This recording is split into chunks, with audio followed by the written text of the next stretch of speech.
نافع نے خبر دی اور ان سے عبداللہ بن عمر رضی اللہ عنہ نے بیان کیا کہ عاشورہ کے دن جاہلیت میں ہم روزہ رکھتے تھے، لیکن جب رمضان کے روزے نازل ہو گئے تو حضور صلی اللہ علیہ وسلم نے فرمایا کہ جس کا جی چاہے عاشورہ کا روزہ رکھے اور جس کا جی چاہے نہ رکھے۔ صحیح بخاری حدیث نمبر 4501۔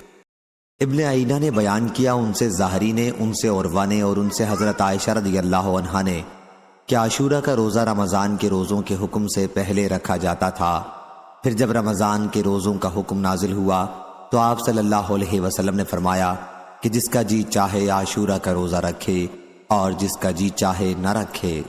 صحیح بخاری حدیث نمبر 4502۔ عبداللہ رضی اللہ عنہ نے بیان کیا کہ اشعث ان کے یہاں آئے، وہ اس وقت کھانا کھا رہے تھے۔ اشعث نے کہا آج تو عاشورہ کا دن ہے۔ ابن مسعود رضی اللہ عنہ نے کہا کہ ان دنوں میں عاشورہ کا روزہ رمضان کے روزوں کے نازل ہونے سے پہلے رکھا جاتا تھا، لیکن جب رمضان کے روزے کا حکم نازل ہوا تو یہ روزہ چھوڑ دیا گیا، آؤ تم بھی کھانے میں شریک ہو جاؤ۔ صحیح بخاری حدیث نمبر 4503۔ حشام نے بیان کیا، کہا کہ مجھے میرے والد نے خبر دی اور ان سے عائشہ رضی اللہ عنہا نے بیان کیا کہ عاشورہ کے دن قریش زمانہ جاہلیت میں روزے رکھتے تھے اور نبی کریم صلی اللہ علیہ وسلم اس دن روزہ رکھتے تھے۔ جب آپ مدینہ تشریف لائے تو یہاں بھی آپ نے اس دن روزہ رکھا اور صحابہ رضی اللہ عنہم کو بھی اس کے رکھنے کا حکم دیا، لیکن جب رمضان کے روزوں کا حکم نازل ہوا تو رمضان کے روزے فرض ہو گئے اور عاشورہ کا روزہ فرض ہونا باقی نہ رہا۔ اب جس کا جی چاہے اس دن بھی روزہ رکھے اور جس کا جی چاہے نہ رکھے۔ صحیح بخاری حدیث نمبر 4504۔ اسحاق نے بیان کیا، انہوں نے کہا ہم سے عمرو بن دینار نے بیان کیا، ان سے عطا نے، اور انہوں نے حضرت عبداللہ بن عباس رضی اللہ عنہ سے سنا، وہ یوں قرأت کر رہے تھے وَعَلَى الَّذِينَ يَطُوقُونَهُ، تفعیل سے فدیۃ طعام مسکین۔ ابن عباس رضی اللہ عنہ نے کہا کہ یہ آیت منسوخ نہیں ہے، اس سے مراد بہت بوڑھا یا مرد یا بہت بوڑھی عورت ہے جو روزے کی طاقت نہیں رکھتی ہو، انہیں چاہیے کہ ہر روزے کے بدلے ایک مسکین کو کھانا کھلا دیں۔ صحیح بخاری حدیث نمبر 4505۔ سلمہ بن عقور رضی اللہ عنہ نے بیان کیا کہ جب یہ آیت نازل ہوئی وَعَلَى الَّذِينَ يَطِيقُونَهُ فِدْيَةٌ طَعَامُ مِسْكِينٍ، تو جس کا جی چاہتا تھا روزہ چھوڑ دیتا تھا اور اس کے بدلے میں فدیہ دے دیتا تھا، جہاں تک کہ اس کے بعد والی آیت نازل ہوئی اور اس نے پہلی آیت کو منسوخ کر دیا۔ ابو عبداللہ امام بخاری نے کہا کہ بکیر کا انتقال یزید سے پہلے تھا۔ بکیر جو یزید کے شاگرد تھے، یزید سے پہلے 120 ہجری میں مر گئے تھے۔ صحیح بخاری حدیث نمبر 4507۔ احمد بن عثمان نے بیان کیا، ان سے شریح بن مسلمہ نے بیان کیا، کہا کہ مجھ سے ابراہیم بن یوسف نے بیان کیا، ان سے ان کے والد نے، ان سے ابو اسحاق نے بیان کیا، انہوں نے برا بن عازب رضی اللہ عنہ سے سنا کہ جب رمضان کے روزے کا حکم نازل ہوا تو مسلمان پورے رمضان اپنی بیویوں کے قریب نہیں جاتے تھے اور کچھ لوگوں نے اپنے کو خیانت میں مبتلا کر لیا تھا۔ اس پر اللہ تعالیٰ نے یہ آیت نازل فرمائی، اللہ تعالیٰ نے جان لیا کہ تم اپنے کو خیانت میں مبتلا کرتے رہتے تھے، پس اس نے تم پر رحمت سے توجہ فرمائی اور تم سے معاف کر دیا۔ صحیح بخاری حدیث نمبر 4508۔ عامر شعبی نے عدی بن حاتم رضی اللہ عنہ سے بیان کیا کہ انہوں نے ایک سفید دھاگا اور ایک سیاہ دھاگا لیا اور سوتے ہوئے اپنے ساتھ رکھ لیا۔ جب رات کا کچھ حصہ گزر گیا تو انہوں نے اسے دیکھا، وہ دونوں میں تمیز نہیں ہوئی۔ جب صبح ہوئی تو عرض کیا، یا رسول اللہ صلی اللہ علیہ وسلم، میں نے اپنے تکیے کے نیچے سفید و سیاہ دھاگے رکھے ہوئے تھے اور کچھ نہیں ہوا، تو حضور صلی اللہ علیہ وسلم نے اس پر بطور مذاق کے فرمایا، پھر تو تمہارا تکیہ بہت لمبا چوڑا ہوگا کہ صبح کا سفید خط اور سیاہ خط اس کے نیچے آ گیا تھا۔ صحیح بخاری حدیث نمبر 4509۔ عدی بن حاتم رضی اللہ عنہ نے بیان کیا کہ میں نے عرض کیا، یا رسول اللہ صلی اللہ علیہ وسلم، آیت میں الخیط الابیض اور الخیط الاسود سے کیا مراد ہے؟ کیا ان سے مراد دو دھاگے ہیں؟ حضور اکرم صلی اللہ علیہ وسلم نے فرمایا کہ تمہاری کھوپڑی پھر تو بڑی لمبی چوڑی ہوگی اگر تم نے رات کو دو دھاگے دیکھے ہیں۔ پھر فرمایا کہ ان سے مراد رات کی سیاہی اور صبح کی سفیدی ہے۔ صحیح بخاری حدیث نمبر 4510۔ حضرت سہل بن سعد رضی اللہ عنہ نے بیان کیا کہ جب یہ آیت نازل ہوئی کہ کلوا واشربوا حتی یتبین لکم الخیط الابیض من الخیط والاسود اور من الفجر کے الفاظ ابھی نازل نہیں ہوئے تھے، تو کئی لوگ جب روزہ رکھنے کا ارادہ کرتے تو اپنے دونوں پاؤں میں سفید اور سیاہ دھاگا باندھ لیتے، اور پھر جب تک وہ دونوں دھاگے صاف دکھائی دینے نہ لگ جاتے برابر کھاتے پیتے رہتے۔ پھر اللہ تعالیٰ نے من الفجر کے الفاظ اتارے، تب ان کو معلوم ہوا کہ کالے دھاگے سے رات اور سفید دھاگے سے دن مراد ہے۔ صحیح بخاری حدیث نمبر 4511۔ برا بن عازب رضی اللہ عنہ نے بیان کیا کہ جب لوگ جاہلیت میں احرام باندھ لیتے تو گھروں میں پیچھے کی طرف سے چھت پر چڑھ کر داخل ہوتے۔ اس پر اللہ تعالیٰ نے یہ آیت نازل کی کہ اور یہ کوئی نیکی نہیں ہے کہ تم گھروں میں ان کے پیچھے کی طرف سے آؤ، البتہ نیکی یہ ہے کہ کوئی شخص تقوی اختیار کرے اور گھروں میں ان کے دروازوں سے آؤ۔ صحیح بخاری حدیث نمبر 4512۔ عبید اللہ عمری نے بیان کیا، ان سے نافع نے ابن عمر رضی اللہ عنہ سے کہ ان کے پاس ابن زبیر رضی اللہ عنہ کے فتنے کے زمانے میں جب ان پر حجاج ظالم نے حملہ کیا اور مکے کا محاصرہ کیا، دو آدمی علا بن عرار اور حبان سلمہ آئے اور کہا کہ لوگ آپس میں لڑ کر تباہ ہو رہے ہیں، آپ عمر رضی اللہ عنہ کے صاحبزادے اور رسول اللہ صلی اللہ علیہ وسلم کے صحابی ہیں، پھر آپ کیوں خاموش ہیں؟ اس فساد کو رفع کیوں نہیں کرتے؟ ابن عمر رضی اللہ عنہ نے کہا کہ میری خاموشی کی وجہ صرف یہ ہے کہ اللہ تعالیٰ نے میرے کسی بھی مسلمان بھائی کا خون مجھ پر حرام قرار دیا ہے۔ اس پر انہوں نے کہا کیا اللہ تعالیٰ نے یہ ارشاد نہیں فرمایا کہ اور ان سے لڑو یہاں تک کہ فساد باقی نہ رہے؟ ابن عمر رضی اللہ عنہ نے فرمایا ہم قرآن کے حکم کے مطابق لڑے ہیں یہاں تک کہ فتنہ یعنی شرک و کفر باقی نہیں رہا اور دین خالص اللہ کے لیے ہو گیا، لیکن تم لوگ چاہتے ہو کہ تم اس لیے لڑو کہ فتنہ اور فساد پیدا ہو اور دین اسلام ضعیف ہو، کافروں کو جیت ہو اور خدا کے برخلاف دوسروں کا حکم سنایا جائے۔ صحیح بخاری حدیث نمبر 4513۔ بکیر بن عبداللہ نے بیان کیا، ان سے نافع نے کہ ایک شخص حکیم ابن عمر رضی اللہ عنہ کی خدمت میں حاضر ہوا اور کہا کہ اے ابو عبد الرحمن رضی اللہ عنہ، تم کو کیا ہو گیا ہے کہ تم 1 سال حج کرتے ہو اور 1 سال عمرہ اور اللہ عز و جل کے راستے میں جہاد میں شریک نہیں ہوتے؟ آپ کو خود معلوم ہے کہ اللہ تعالیٰ نے جہاد کی طرف کتنی رغبت دلائی ہے۔ حضرت ابن عمر رضی اللہ عنہ نے فرمایا میرے بھتیجے، اسلام کی بنیاد 5 چیزوں پر ہے، اللہ اور اس کے رسول پر ایمان لانا، 5 وقت نماز پڑھنا، رمضان کے روزے رکھنا، زکوٰۃ دینا اور حج کرنا۔ انہوں نے کہا اے ابا عبد الرحمن رضی اللہ عنہ، کتاب اللہ میں جو اللہ تعالیٰ نے ارشاد فرمایا کیا آپ کو وہ معلوم نہیں ہے کہ مسلمان کی 2 جماعتیں اگر آپس میں جنگ کریں تو ان میں صلح کراؤ؟ اللہ تعالیٰ کے ارشاد الی امر اللہ تک، اور اللہ تعالیٰ کا ارشاد کہ ان سے جنگ کرو یہاں تک کہ فساد باقی نہ رہے۔ حضرت ابن عمر رضی اللہ عنہ بولے کہ رسول اللہ صلی اللہ علیہ وسلم کے عہد میں ہم یہ فرض انجام دے چکے ہیں۔ اس وقت مسلمان بہت تھوڑے تھے، کافروں کا ہجوم تھا، تو کافر لوگ مسلمانوں کا دین خراب کرتے تھے، کہیں مسلمانوں کو مار ڈالتے، کہیں تکلیف دیتے، یہاں تک کہ مسلمان بہت ہو گئے، فتنہ جاتا رہا۔ صحیح بخاری حدیث نمبر 4514۔ پھر اس شخص نے پوچھا اچھا تو یہ کہو کہ عثمان اور علی رضی اللہ عنہ کے باب میں تمہارا کیا اعتقاد ہے؟ انہوں نے کہا عثمان رضی اللہ عنہ کا قصور اللہ نے معاف کر دیا، لیکن تم اس معافی کو اچھا نہیں سمجھتے ہو۔ اب رہے حضرت علی رضی اللہ عنہ، تو وہ حضرت صلی اللہ علیہ وسلم کے چچا زاد بھائی اور آپ کے داماد تھے، اور ہاتھ کے اشارے سے بتلایا کہ یہ دیکھو ان کا گھر حضرت صلی اللہ علیہ وسلم کے گھر سے ملا ہوا ہے۔ صحیح بخاری حدیث نمبر 4515۔ سلیمان نے بیان کیا، انہوں نے ابو وائل سے سنا اور ان سے حذیفہ رضی اللہ عنہ نے بیان کیا کہ اللہ تعالیٰ کی راہ میں خرچ کرتے رہو اور اپنے کو اپنے ہاتھوں سے ہلاکت میں نہ ڈالو۔ اللہ کے راستے میں خرچ کرنے کے بارے میں نازل ہوئی تھی۔ صحیح بخاری حدیث نمبر 4516۔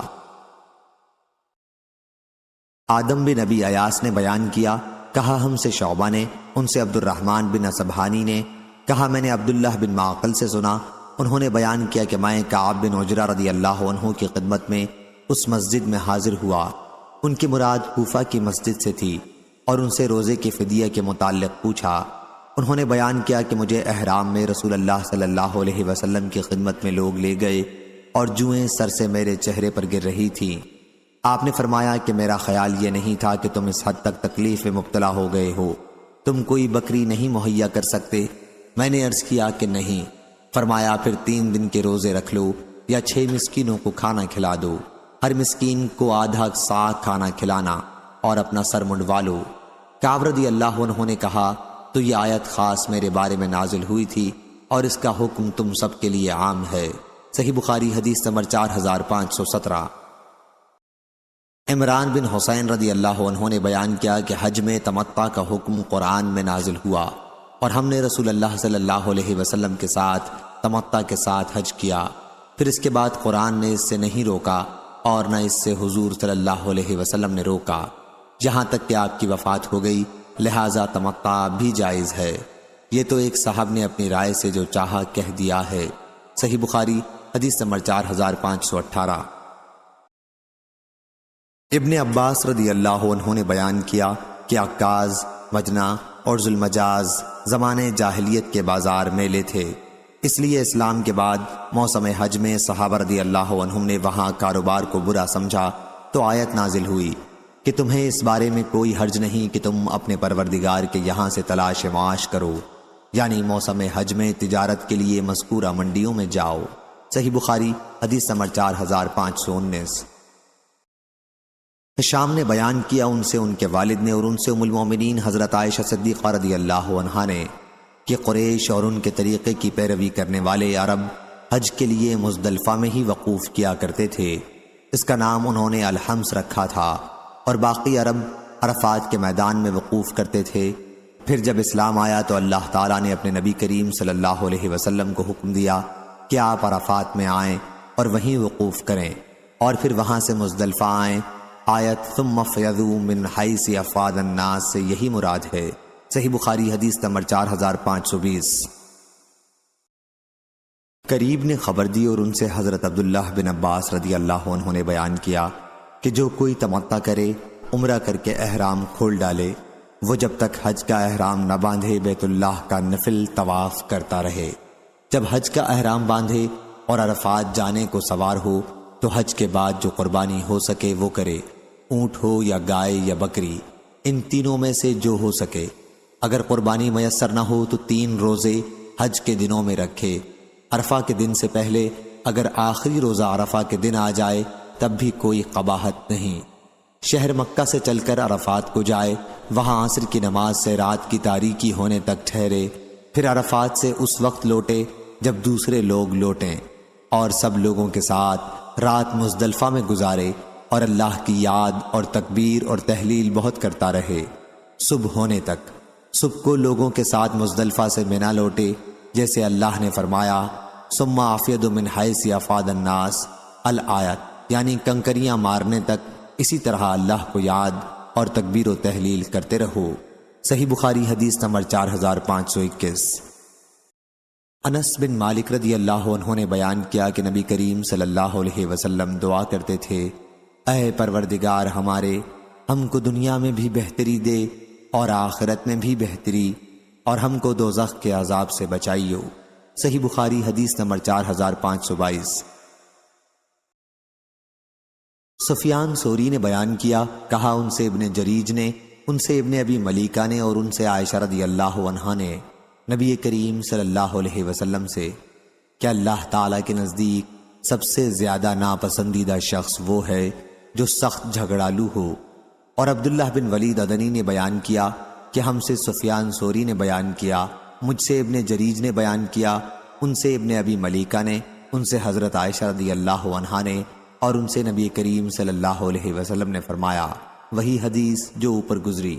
صحیح بخاری حدیث نمبر 4523۔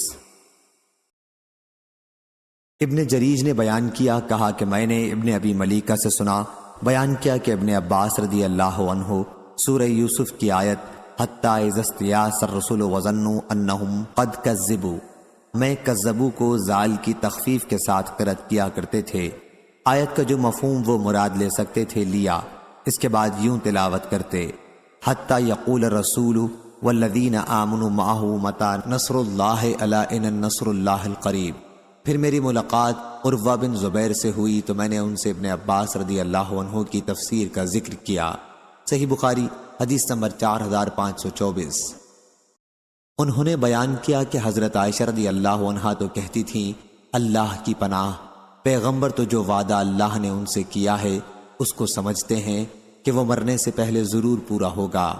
بات یہ ہے کہ پیغمبروں کی آزمائش برابر ہوتی رہی ہے، مدد آنے میں اتنی دیر ہوئی کہ پیغمبر ڈر گئے، ایسا نہ ہو ان کی امت کے لوگ ان کو جھوٹا سمجھ لیں۔ تو حضرت عائشہ رضی اللہ عنہا اس آیت سورہ یوسف کو یوں پڑھتی تھیں، وَظَنُّوا أَنَّهُمْ قَدْ كَذَّبُوا، زال کو تشدید کے ساتھ۔ صحیح بخاری حدیث نمبر 4525۔ نافع نے بیان کیا کہ جب ابن عمر رضی اللہ عنہ قرآن پڑھتے تو اور کوئی لفظ زبان پر نہیں لاتے، یہاں تک کہ تلاوت سے فارغ ہو جاتے۔ ایک دن میں قرآن مجید لے کر ان کے سامنے بیٹھ گیا اور انہوں نے سورہ بقرہ کی تلاوت شروع کی۔ جب اس آیت نساکم حرث لکم الاخ پر پہنچے تو فرمایا، معلوم ہے یہ آیت کس کے بارے میں نازل ہوئی تھی؟ میں نے عرض کیا کہ نہیں۔ فرمایا کہ فلاں فلاں چیز یعنی عورت سے پیچھے کی طرف سے جمع کرنے کے بارے میں نازل ہوئی تھی، اور پھر تلاوت کرنے لگے۔ صحیح بخاری حدیث نمبر 4526۔ ایوب نے بیان کیا ان سے نافع نے اور ان سے ابن عمر رضی اللہ عنہ نے کہ آیت سو تم اپنے کھیت میں آؤ جس طرح چاہو کے بارے میں فرمایا کہ پیچھے سے بھی آ سکتا ہے، اور اس حدیث کو محمد بن یحییٰ بن سعید قطان نے بھی اپنے والد سے، انہوں نے عبید اللہ سے، انہوں نے نافع سے، اور انہوں نے عبداللہ بن عمر رضی اللہ عنہ سے روایت کیا ہے۔ صحیح بخاری حدیث نمبر 4527۔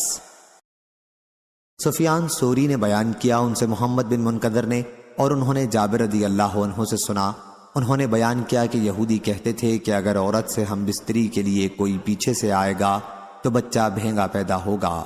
اس پر یہ آیت نازل ہوئی کہ تمہاری بیویاں تمہاری کھیتی ہیں، سو اپنے کھیت میں آؤ جدھر سے چاہو۔ صحیح بخاری حدیث نمبر 4528۔ معقل بن یسار رضی اللہ عنہ نے بیان کیا، انہوں نے بیان کیا کہ میری ایک بہن تھیں، ان کو ان کے اگلے خاوند نے نکاح کا پیغام دیا۔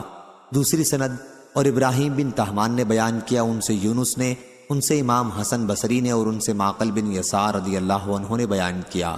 تیسری سند اور امام بخاری نے کہا کہ ہم سے ابو معمر نے بیان کیا، کہا ہم سے عبد الوارث نے بیان کیا، کہا ہم سے یونس نے بیان کیا، اور ان سے امام حسن بصری نے کہ معقل بن یسار رضی اللہ عنہ کی بہن کو ان کے شوہر نے طلاق دے دی تھی، لیکن جب عدت گزر گئی اور طلاق بائن ہو گئی تو انہوں نے پھر ان کے لیے پیغام نکاح بھیجا۔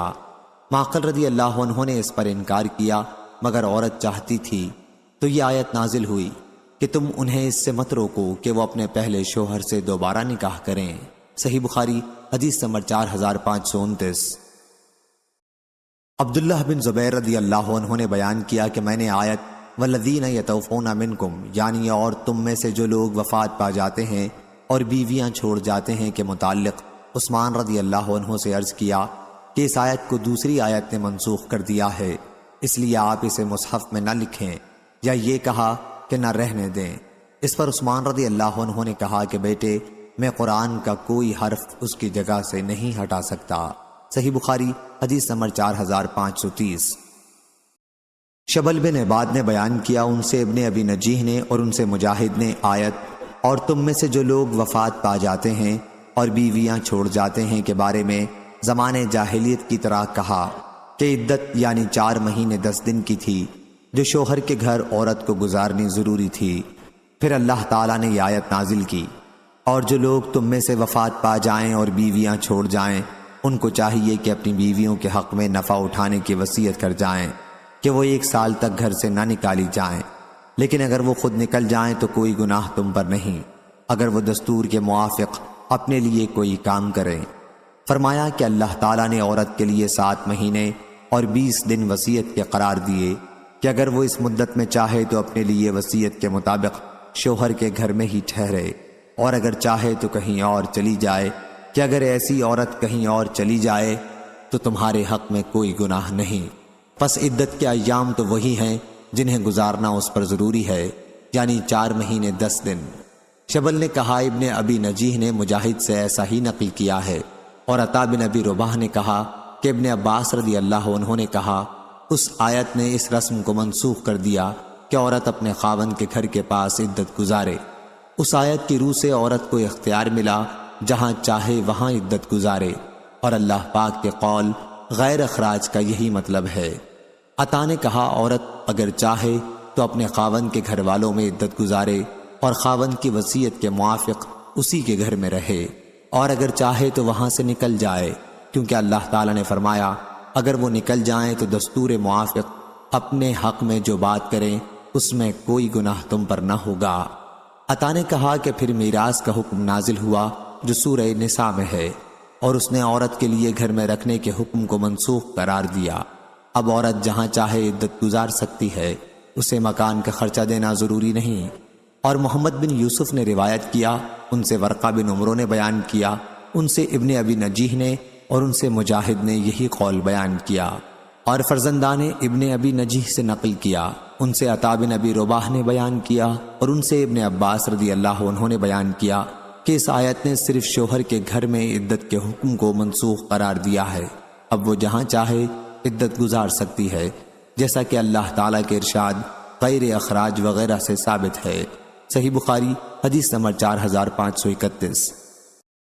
عبداللہ بن عون نے خبر دی، ان سے محمد بن سیرین نے بیان کیا کہ میں انصار کی ایک مجلس میں حاضر ہوا، بڑے بڑے انصاری وہاں موجود تھے اور عبد الرحمن بن ابی لیلہ بھی وہاں موجود تھے۔ میں نے وہاں سبیہ بنت حارث کے باب سے متعلق عبداللہ بن عتبہ کی حدیث کا ذکر کیا۔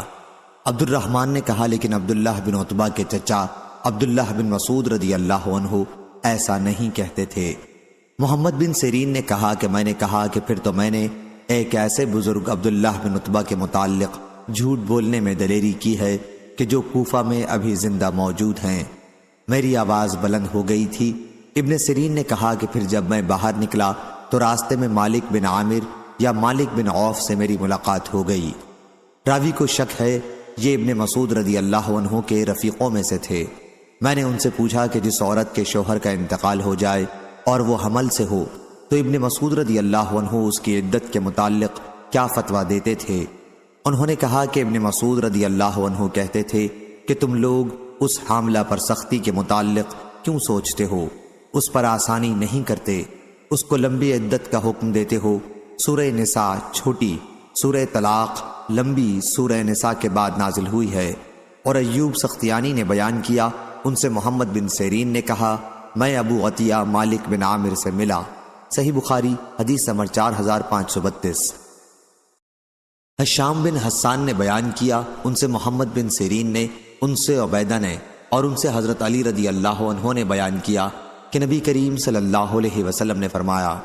دوسری سند امام بخاری نے کہا کہ مجھ سے عبد الرحمن بن بشر بن حکم نے بیان کیا، کہا ہم سے یحییٰ بن سعید قطان نے بیان کیا، ان سے حشام بن حسان نے کہا کہ مجھ سے محمد بن سیرین نے بیان کیا، ان سے عبیدہ بن عمرو نے، اور ان سے علی رضی اللہ عنہ نے کہ نبی کریم صلی اللہ علیہ وسلم نے غزوہ خندق کے موقع پر فرمایا تھا ان کفار نے ہمیں درمیانی نماز نہیں پڑھنے دی یہاں تک کہ سورج غروب ہو گیا، خدا ان کی قبروں اور گھروں کو یا ان کے پیٹوں کو آگ سے بھر دے۔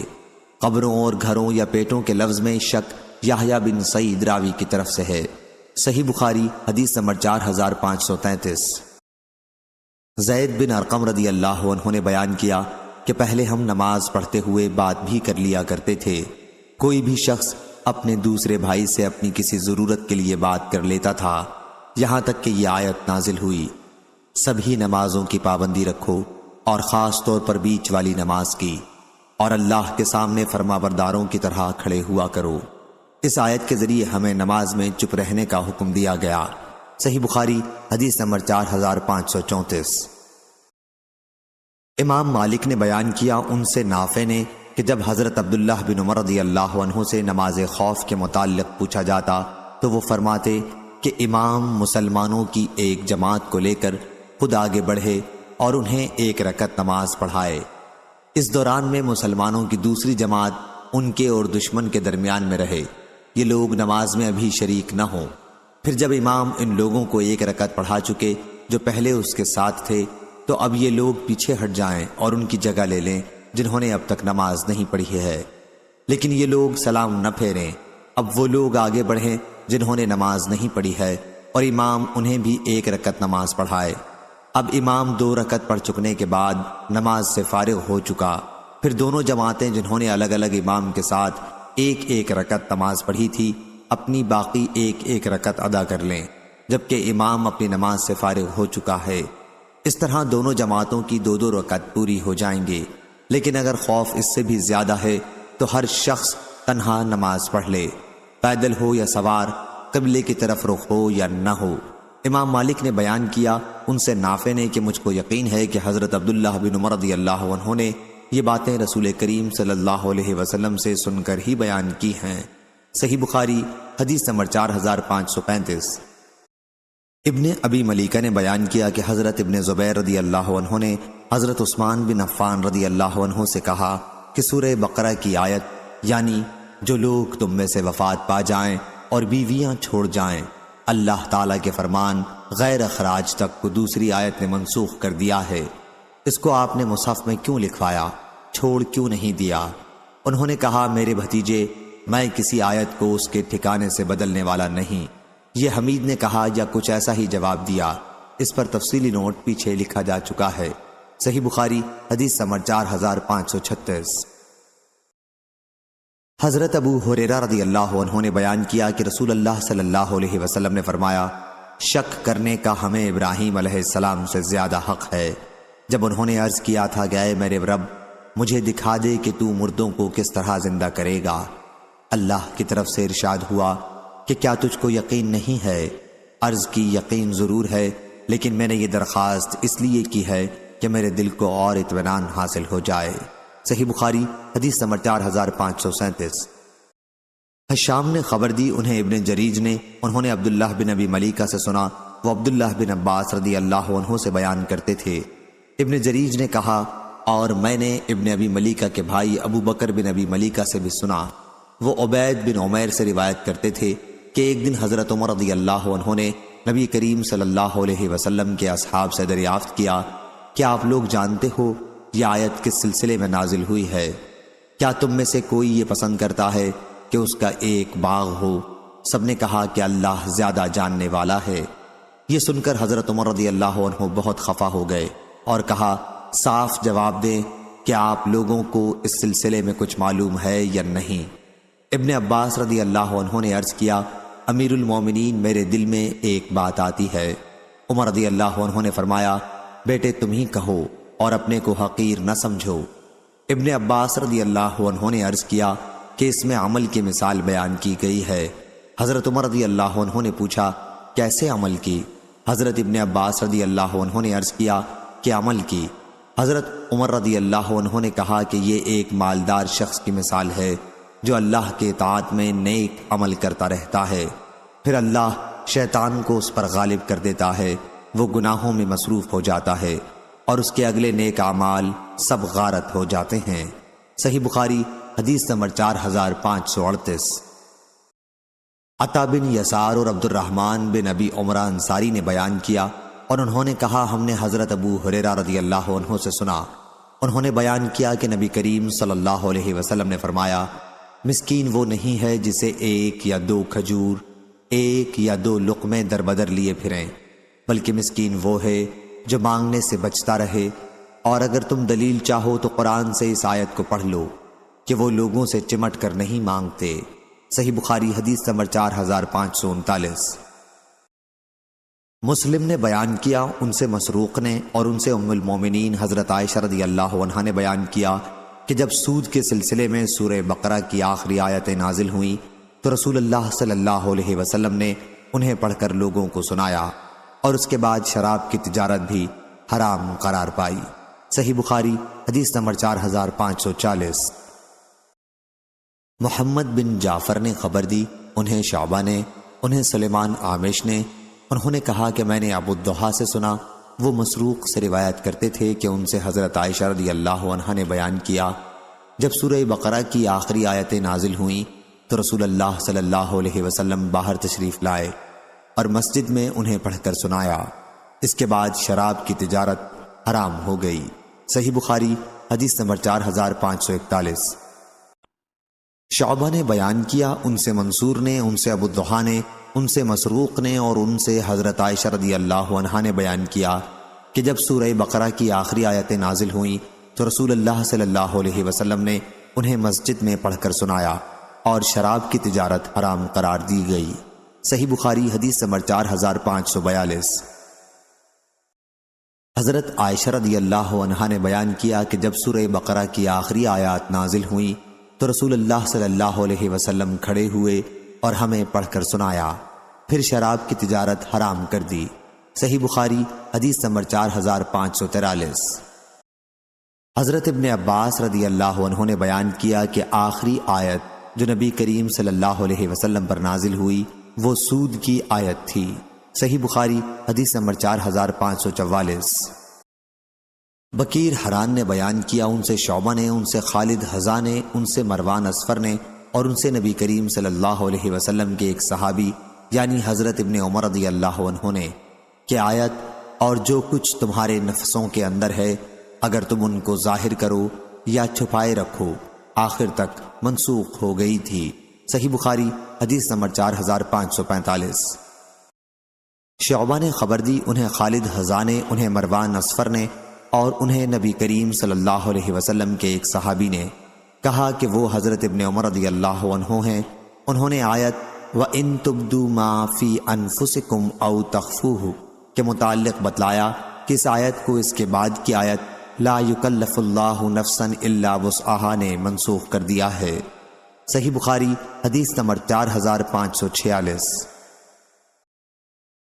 یزید بن ابراہیم تستری نے بیان کیا، ان سے ابن ابی ملیکہ نے، ان سے قاسم بن محمد نے اور ان سے حضرت عائشہ رضی اللہ عنہا نے کہ رسول اللہ صلی اللہ علیہ وسلم نے اس آیت کی تلاوت کی، وَهُوَ الَّذِي أَنزَلَ عَلَيْكَ الْكِتَابَ، یعنی وہ وہی خدا ہے جس نے تجھ پر کتاب اتاری ہے، اس میں محکم آیتیں ہیں اور وہی کتاب کا اصل دار و مدار ہیں اور دوسری آیتیں متشابہ ہیں، سو وہ لوگ جن کے دلوں میں چڑپن ہے وہ اس کے اسی حصے کے پیچھے لگ جاتے ہیں جو متشابہ ہیں، فتنے کی تلاش میں اور اس کی غلط تعویل کی تلاش میں، آخر آیت اولی الباب تک۔ حضرت عائشہ رضی اللہ عنہا نے کہا کہ حضرت صلی اللہ علیہ وسلم نے فرمایا، جب تم ایسے لوگوں کو دیکھو جو متشابہ آیتوں کے پیچھے پڑے ہوئے ہوں تو یاد رکھو کہ یہ وہی لوگ ہیں جن کا اللہ تعالیٰ نے آیت بالا میں ذکر فرمایا ہے، اس لیے ان سے بچتے رہو۔ صحیح بخاری حدیث نمبر 4547۔ معمر نے خبر دی، انہیں زہری نے، انہیں سعید بن مسیب نے اور انہیں حضرت ابو ہریرہ رضی اللہ عنہ نے کہ رسول کریم صلی اللہ علیہ وسلم نے فرمایا، ہر بچہ جب پیدا ہوتا ہے تو شیطان اسے پیدا ہوتے ہی چھوتا ہے جس سے وہ بچہ چلاتا ہے، سوا مریم اور ان کے بیٹے عیسیٰ علیہ السلام کے۔ پھر حضرت ابو ہریرہ رضی اللہ عنہ نے کہا کہ اگر تمہارا جی چاہے تو یہ آیت پڑھ لو، وَإِنِّي أُعِيذُهَا بِكَ وَذُرِّيَّتَهَا مِنَ الشَّيْطَانِ الرَّجِيمِ، ترجمہ وہی ہے جو اوپر گزر چکا۔ یہ کلمہ حضرت مریم کی ماں نے کہا تھا، اللہ نے ان کی دعا قبول کی اور مریم اور عیسیٰ علیہ السلام کو شیطان کے ہاتھ لگانے سے بچا لیا۔ صحیح بخاری حدیث نمبر 4548۔ حضرت عبداللہ بن مسعود رضی اللہ عنہ نے بیان کیا کہ رسول کریم صلی اللہ علیہ وسلم نے فرمایا، جس شخص نے اس لیے قسم کھا لی کہ کسی مسلمان کا مال جھوٹ بول کر وہ مار لے تو جب وہ اللہ سے ملے گا اللہ تعالیٰ اس پر نہایت ہی غضبناک ہوگا۔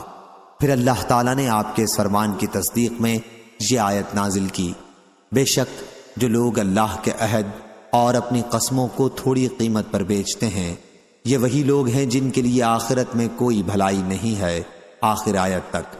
ابو وائل نے بیان کیا کہ حضرت اشعث بن قیس کندی رضی اللہ عنہ تشریف لائے اور پوچھا، ابو عبد الرحمن حضرت عبداللہ بن مسعود رضی اللہ عنہ نے آپ لوگوں سے کوئی حدیث بیان کی ہے؟ ہم نے بتایا کہ ہاں، اس طرح سے حدیث بیان کی ہے۔ اشعث رضی اللہ عنہ نے اس پر کہا کہ یہ آیت تو میرے ہی بارے میں نازل ہوئی تھی، میرے ایک چچا کے بیٹے کی زمین میں میرا ایک کنواں تھا، ہم دونوں کا اس کے بارے میں جھگڑا ہوا اور مقدمہ آن حضرت صلی اللہ علیہ وسلم کی خدمت میں پیش ہوا تو آپ نے مجھ سے فرمایا کہ تو گواہ پیش کر یا پھر اس کی قسم پر فیصلہ ہوگا۔ میں نے کہا پھر تو یا رسول اللہ وہ جھوٹی قسم کھا لے گا۔ آپ صلی اللہ علیہ وسلم نے فرمایا کہ جو شخص جھوٹی قسم اس لیے کھائے کہ اس کے ذریعے کسی مسلمان کا مال لے لے اور اس کی نیت بری ہو تو وہ اللہ تعالیٰ سے اس حالت میں ملے گا کہ اللہ اس پر نہایت ہی غضبناک ہوگا۔ صحیح بخاری حدیث نمبر 4549 4550۔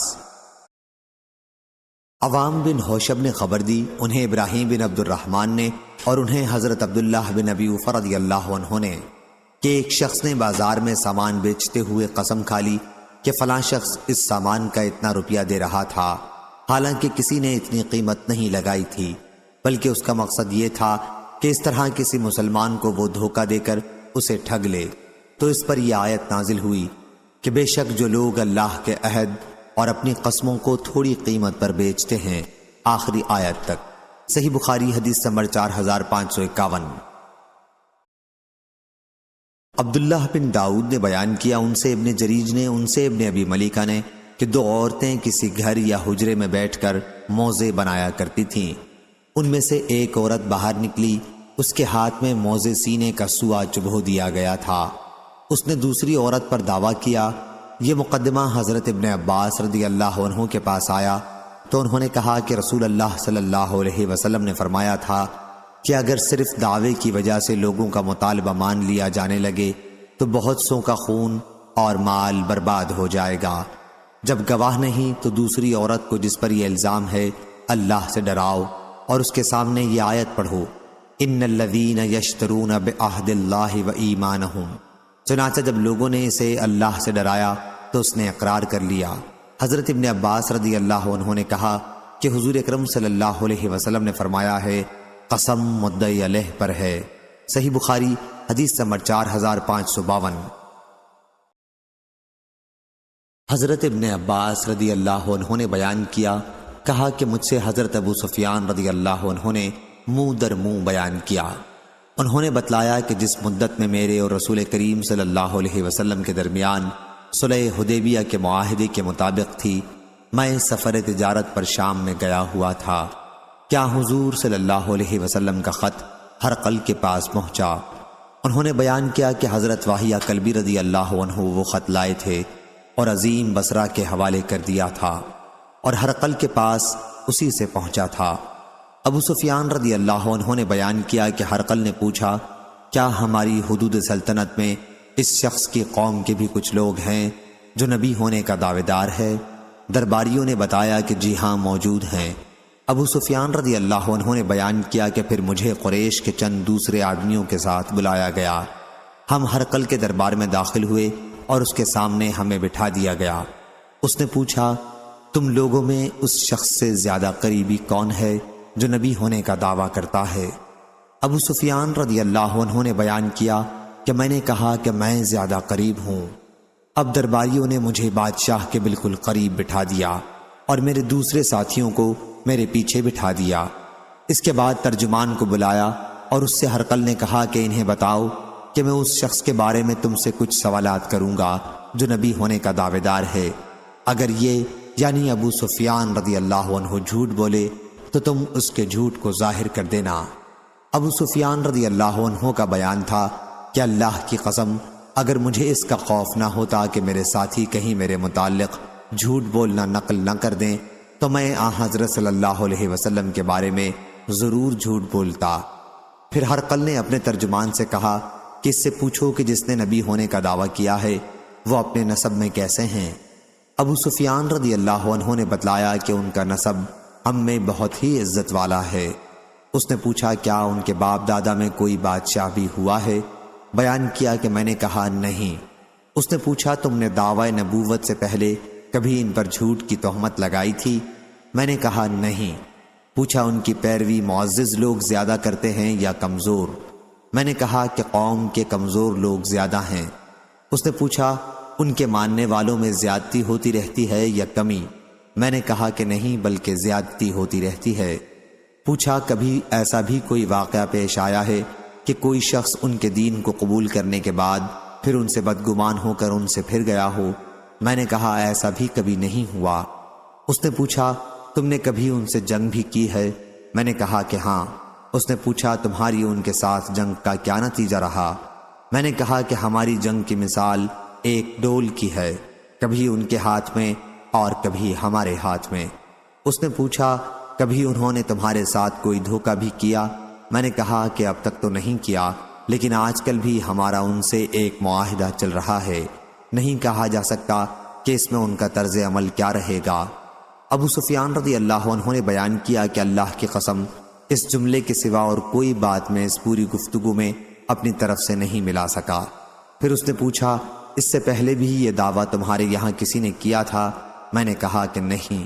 اس کے بعد ہرقل نے اپنے ترجمان سے کہا اس سے کہو کہ میں نے تم سے نبی کے نسب کے بارے میں پوچھا تو تم نے بتایا کہ وہ تم لوگوں میں باعزت اور اونچے نسب کے سمجھے جاتے ہیں۔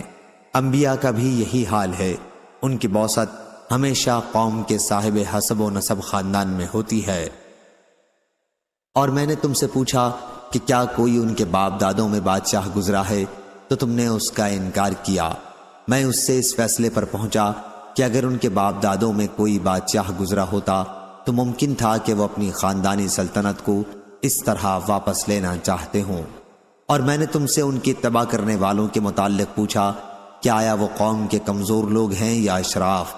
تو تم نے بتایا کہ کمزور لوگ ان کی پیروی کرنے والوں میں زیادہ ہیں، یہی طبقہ ہمیشہ سے انبیاء کا اتباع کرتا رہا ہے۔ اور میں نے تم سے پوچھا تھا کہ کیا تم نے دعوی نبوت سے پہلے ان پر جھوٹ کا کبھی شبہ کیا تھا تو تم نے اس کا بھی انکار کیا۔ میں نے اس سے یہ سمجھا کہ جس شخص نے لوگوں کے معاملے میں کبھی جھوٹ نہ بولا ہو وہ اللہ کے معاملے میں کس طرح جھوٹ بول دے گا۔ اور میں نے تم سے پوچھا تھا کہ ان کے دین کو قبول کرنے کے بعد پھر ان سے بدگمان ہو کر کوئی شخص ان کے دین سے کبھی پھرا بھی ہے تو تم نے اس کا بھی انکار کیا۔ ایمان کا یہی اثر ہوتا ہے جب وہ دل کی گہرائیوں میں اتر جائے۔ میں نے تم سے پوچھا تھا کہ ان کے ماننے والوں کی تعداد بڑھتی رہتی ہے یا کم ہوتی ہے تو تم نے بتایا کہ ان میں اضافہ ہی ہوتا ہے۔ ایمان کا یہی معاملہ ہے یہاں تک کہ وہ کمال کو پہنچ جائے۔ میں نے تم سے پوچھا کہ کیا تم نے کبھی ان سے جنگ بھی کی ہے تو تم نے بتایا کہ جنگ کی ہے، اور تمہارے درمیان لڑائی کا نتیجہ ایسا رہا ہے کہ کبھی تمہارے حق میں اور کبھی ان کے حق میں۔ انبیاء کا بھی یہی معاملہ ہے، انہیں آزمائش میں ڈالا جاتا ہے اور آخر انجام انہی کے حق میں ہوتا ہے۔ اور میں نے تم سے پوچھا تھا کہ اس نے تمہارے ساتھ کبھی خلاف عہد بھی معاملہ کیا ہے تو تم نے اس سے بھی انکار کیا۔ انبیاء کبھی عہد کے خلاف نہیں کرتے۔ اور میں نے تم سے پوچھا تھا کہ کیا ہمارے یہاں اس طرح کا دعویٰ پہلے بھی کسی نے کیا تھا؟ تم نے کہا کہ پہلے کسی نے اس طرح کا دعویٰ نہیں کیا۔ میں اس سے اس فیصلے پر پہنچا کہ اگر کسی نے تمہارے یہاں اس سے پہلے اس طرح کا دعویٰ کیا ہوتا تو یہ کہا جا سکتا تھا کہ یہ بھی اس کی نقل کر رہے ہیں۔ بیان کیا کہ پھر ہرقل نے پوچھا وہ تمہیں کن چیزوں کا حکم دیتے ہیں؟ میں نے کہا نماز، زکوٰۃ، صلہ رحمی اور پاک دامنی کا۔ آخر اس نے کہا کہ جو کچھ تم نے بتایا ہے اگر وہ صحیح ہے تو یقیناً وہ نبی ہے۔ اس کا علم تو مجھے بھی تھا کہ ان کی نبوت کا زمانہ قریب ہے، لیکن یہ خیال نہ تھا کہ وہ تمہاری قوم میں ہوں گے۔ اگر مجھے ان تک پہنچ سکنے کا یقین ہوتا تو میں ضرور ان سے ملاقات کرتا، اور اگر میں ان کی خدمت میں ہوتا تو ان کے قدموں کو دھوتا، اور ان کی حکومت میرے ان 2 قدموں تک پہنچ کر رہے گی۔ ابو سفیان رضی اللہ عنہ نے بیان کیا کہ پھر اس نے رسول اللہ صلی اللہ علیہ وسلم کا خط منگوایا اور اسے پڑھا۔ اس میں یہ لکھا ہوا تھا اللہ رحمان و رحیم کے نام سے شروع کرتا ہوں، اللہ کے رسول صلی اللہ علیہ وسلم کی طرف سے عظیم روم ہرقل کی طرف، سلامتی ہو اس پر جو ہدایت کی اتباع کرے۔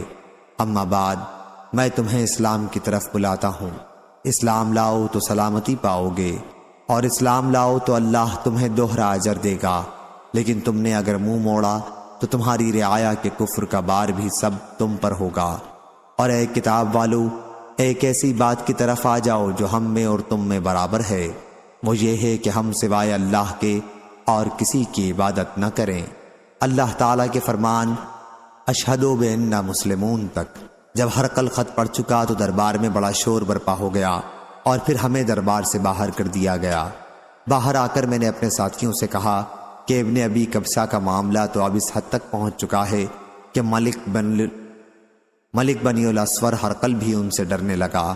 اس واقعے کے بعد مجھے یقین ہو گیا کہ حضور صلی اللہ علیہ وسلم غالب آ کر رہیں گے، اور آخر اللہ تعالیٰ نے اسلام کی روشنی میرے دل میں بھی ڈال ہی دی۔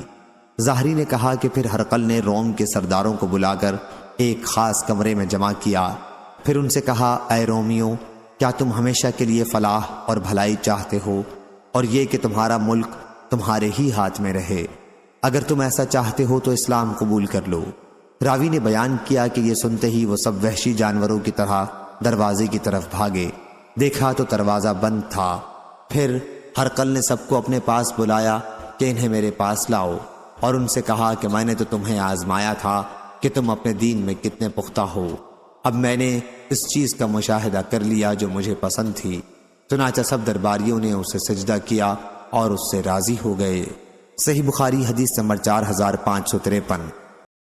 امام مالک نے بیان کیا، ان سے اسحاق بن عبداللہ بن ابی طلحہ نے، انہوں نے حضرت انس بن مالک رضی اللہ عنہ سے سنا، انہوں نے بیان کیا، مدینے میں حضرت ابو طلحہ رضی اللہ عنہ کے پاس انصار میں سب سے زیادہ کھجوروں کے درخت تھے، اور بیرہائی کا باغ اپنی تمام جائیداد میں انہیں سب سے زیادہ عزیز تھا۔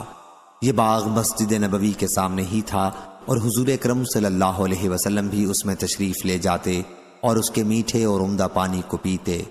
پھر جب آیت جب تک تم اپنی عزیز ترین چیزوں کو نہ خرچ کرو گے نیکی کے مرتبے کو نہ پہنچ سکو گے نازل ہوئی تو حضرت ابو طلحہ رضی اللہ عنہ اٹھے اور عرض کیا، یا رسول اللہ، اللہ تعالیٰ فرماتا ہے کہ جب تک تم اپنی عزیز چیزوں کو خرچ نہ کرو گے نیکی کے مرتبے کو نہ پہنچ سکو گے، اور میرا سب سے زیادہ عزیز مال بیرہائی ہے، اور یہ اللہ کی راہ میں صدقہ ہے، اللہ ہی سے میں اس کے ثواب و اجر کی توقع رکھتا ہوں، بس یا رسول اللہ جہاں آپ مناسب سمجھیں اسے استعمال کریں۔ حضور صلی اللہ علیہ وسلم نے فرمایا، خوب، یہ فانی ہی دولت تھی، یہ فانی ہی دولت تھی، جو کچھ تم نے کہا ہے وہ میں نے سن لیا، اور میرا خیال ہے کہ تم اپنے عزیز و اقربا کو اسے دے دو۔ حضرت ابو طلحہ رضی اللہ عنہ نے کہا کہ میں ایسا ہی کروں گا یا رسول اللہ۔ چنانچہ انہوں نے وہ باغ اپنے عزیزوں اور اپنے ناتے والوں میں بانٹ دیا۔ عبداللہ بن یوسف اور روح بن عبادہ نے ذالک مال ربح سے بیان کیا ہے، یعنی یہ مال بہت نفع دینے والا ہے۔ مجھ سے یحییٰ بن یحییٰ نے بیان کیا، کہا کہ میں نے امام مالک کے سامنے مال رواح سے پڑھا تھا۔ صحیح بخاری حدیث نمبر 4554۔ حضرت انس رضی اللہ عنہ نے بیان کیا کہ پھر حضرت ابو طلحہ رضی اللہ عنہ نے وہ باغ حسان اور ابی رضی اللہ عنہ کو دے دیا تھا۔ میں ان دونوں سے ان کا زیادہ قریبی تھا لیکن مجھے نہیں دیا۔ صحیح بخاری حدیث نمبر 4555۔ موسیٰ بن عقبہ نے بیان کیا، ان سے نافع نے اور ان سے حضرت عبداللہ بن عمر رضی اللہ عنہ نے، کہ کچھ یہودی نبی کریم صلی اللہ علیہ وسلم کے پاس اپنے قبیلے کے ایک مرد اور ایک عورت کو لے کر آئے جنہوں نے زنا کیا تھا۔ آپ صلی اللہ علیہ وسلم نے ان سے پوچھا، اگر تم میں سے کوئی زنا کرے تو تم اس کو کیا سزا دیتے ہو؟ انہوں نے کہا کہ ہم اس کا منہ کالا کر کے اسے مارتے پیٹتے ہیں۔ آپ نے فرمایا، کیا توریت میں رجم کا حکم نہیں ہے؟ انہوں نے کہا، ہم نے توریت میں رجم کا حکم نہیں دیکھا۔ حضرت عبداللہ بن سلام رضی اللہ عنہ بولے کہ تم جھوٹ بول رہے ہو، توریت لاؤ اور اسے پڑھو اگر تم سچے ہو۔ جب توریت لائی گئی تو ان کے ایک بہت بڑے مدرس نے، جو انہیں توریت کا درس دیا کرتا تھا، آیت رجم پر اپنی ہتھیلی رکھ لی اور اس سے پہلے اور اس کے بعد کی عبارت پڑھنے لگا اور آیت رجم نہیں پڑھتا تھا۔ حضرت عبداللہ بن سلام رضی اللہ عنہ نے اس کے ہاتھ کو آیت رجم سے ہٹا دیا اور اس سے پوچھا کہ یہ کیا ہے؟ جب یہودیوں نے دیکھا تو کہنے لگے کہ یہ آیت رجم ہے۔ پھر حضرت صلی اللہ علیہ وسلم نے حکم دیا اور ان دونوں کو مسجد نبوی کے قریب ہی جہاں جنازے لا کر رکھے جاتے تھے رجم کر دیا گیا۔ میں نے دیکھا کہ اس عورت کا ساتھی عورت کو پتھر سے بچانے کے لیے اس پر جھک جھک پڑتا تھا۔ صحیح بخاری حدیث نمبر 4556۔ محمد بن یوسف نے بیان کیا، کہا ان سے سفیان نے، ان سے میسرہ نے، ان سے ابو حازم نے اور ان سے ابو ہریرہ رضی اللہ عنہ نے آیت تم لوگ بہترین امت ہو جو لوگوں کے لیے پیدا کی گئی ہو، کے بارے میں کہا تم لوگ لوگوں کے لیے سب لوگوں سے بہتر ہو، اور کہا ان کو گردنوں میں زنجیریں ڈال کر لڑائی میں گرفتار کر کے لاتے ہو، پھر وہ اسلام میں داخل ہو جاتے ہیں۔ صحیح بخاری حدیث نمبر 4557۔ عمرو بن دینار نے کہا انہوں نے حضرت جابر بن عبداللہ انصاری رضی اللہ عنہ سے سنا، انہوں نے بیان کیا کہ ہمارے ہی بارے میں یہ آیت نازل ہوئی تھی جب ہم سے دو جماعتیں اس کا خیال کر بیٹھی تھیں کہ ہمت ہار دیں، درا حالانکہ اللہ دونوں کا مددگار تھا۔ سفیان نے بیان کیا کہ ہم دو جماعتیں بنو حارثہ اور بنو سلمہ تھے، حالانکہ اس آیت میں ہمارے بودے پن کا ذکر ہے، مگر ہم کو یہ پسند نہیں کہ آیت نہ اترتی، کیونکہ اس میں یہ مذکور ہے کہ اللہ ان دونوں گروہوں کا مددگار سرپرست ہے۔ صحیح بخاری حدیث نمبر 4558۔ سالم نے بیان کیا ان سے ان کے والد عبداللہ بن عمر رضی اللہ عنہ نے بیان کیا، اور انہوں نے رسول اللہ صلی اللہ علیہ وسلم سے سنا، آپ نے فجر کی دوسری رکعت کے رکوع سے سر اٹھا کر یہ بد دعا کی، اے اللہ فلاں فلاں اور فلاں کافر پر لعنت کر۔ یہ بد دعا آپ نے سمع اللہ لمن حمدہ اور ربنا ولک الحمد کے بعد کی تھی۔ اس پر اللہ تعالیٰ نے یہ آیت اتاری، آپ کو اس میں کوئی دخل نہیں، آخر آیت فَأَنَّهُمْ ظَلِمُونَ تک۔ اس روایت کو اسحاق بن راشد نے ظاہری سے نقل کیا ہے۔ صحیح بخاری حدیث نمبر 4559۔ حضرت ابو ہریرہ رضی اللہ عنہ نے بیان کیا کہ رسول اللہ صلی اللہ علیہ وسلم جب کسی پر بد دعا کرنا چاہتے یا کسی کے لیے دعا کرنا چاہتے تو رکوع کے بعد کرتے، سمع اللہ لمن حمدہ اللہم ربنا لک الحمد کے بعد بعض اوقات آپ نے یہ دعا بھی کی، اے اللہ ولید بن ولید، سلمہ بن ہشام اور عیاش بن ابی ربیعہ کو نجات دے دے، اے اللہ مضر والوں کو سختی کے ساتھ پکڑ لے اور ان میں ایسی قحط سالی لا جیسی یوسف علیہ السلام کے زمانے میں ہوئی تھی۔ آپ صلی اللہ علیہ وسلم بلند آواز سے یہ دعا کرتے، اور آپ نماز فجر کی بعض رکعت میں یہ دعا کرتے، اے اللہ فلاں اور فلاں کو اپنی رحمت سے دور کر دے۔ عرب کے چند خاص قبائل کے حق میں آپ یہ بد دعا کرتے تھے، یہاں تک کہ اللہ تعالیٰ نے یہ آیت نازل کی کہ آپ کو اس امر میں کوئی دخل نہیں۔ صحیح بخاری حدیث نمبر 4560۔ ابو اسحاق نے بیان کیا، کہا کہ میں نے حضرت براء بن عازب رضی اللہ عنہ سے سنا، انہوں نے بیان کیا کہ احد کی لڑائی میں رسول اللہ صلی اللہ علیہ وسلم نے تیر اندازوں کے پیدل دستے پر حضرت عبداللہ بن جبیر رضی اللہ عنہ کو افسر مقرر کیا تھا۔ پھر بہت سے مسلمانوں نے پیٹھ پھیر لی، آیت اور رسول تم کو پکار رہے تھے تمہارے پیچھے سے، میں اسی کی طرف اشارہ ہے۔ اس وقت رسول کریم صلی اللہ علیہ وسلم کے ساتھ 12 صحابیوں کے سوا اور کوئی موجود نہ تھا۔ صحیح بخاری حدیث نمبر 4561۔ حضرت انس رضی اللہ عنہ نے بیان کیا کہ حضرت ابو طلحہ رضی اللہ عنہ نے کہا، احد کی لڑائی میں جب ہم صف باندھے کھڑے تھے تو ہم پر غنودگی طاری ہو گئی تھی۔ ابو طلحہ رضی اللہ عنہ نے بیان کیا کہ کیفیت یہ ہو گئی تھی کہ نیند سے میری تلوار ہاتھ سے بار بار گرتی اور میں اسے اٹھاتا۔ صحیح بخاری حدیث نمبر 4562۔ ابو بکر شعبہ بن عیاش نے بیان کیا، ان سے ابو حسین عثمان بن عاصم نے، اور ان سے ابو الضحیٰ نے، اور ان سے حضرت ابن عباس رضی اللہ عنہ نے کہ کلمہ حسبنا اللہ و نعم الوکیل ابراہیم علیہ السلام نے کہا تھا اس وقت جب ان کو آگ میں ڈالا گیا تھا، اور یہی کلمہ حضرت محمد صلی اللہ علیہ وسلم نے اس وقت کہا تھا جب لوگوں نے مسلمانوں کو ڈرانے کے لیے کہا تھا کہ لوگوں یعنی قریش نے تمہارے خلاف بڑا سامان جنگ اکٹھا کر رکھا ہے، ان سے ڈرو۔ لیکن اس بات نے ان مسلمانوں کا جوش ایمان بڑھا دیا، اور یہ مسلمان بولے کہ ہمارے لیے اللہ کافی ہے اور وہی بہترین کام بنانے والا ہے۔ صحیح بخاری حدیث نمبر 4563۔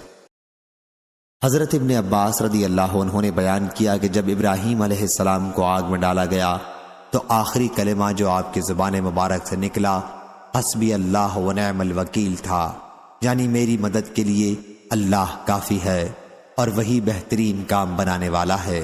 صحیح بخاری حدیث نمبر 4564۔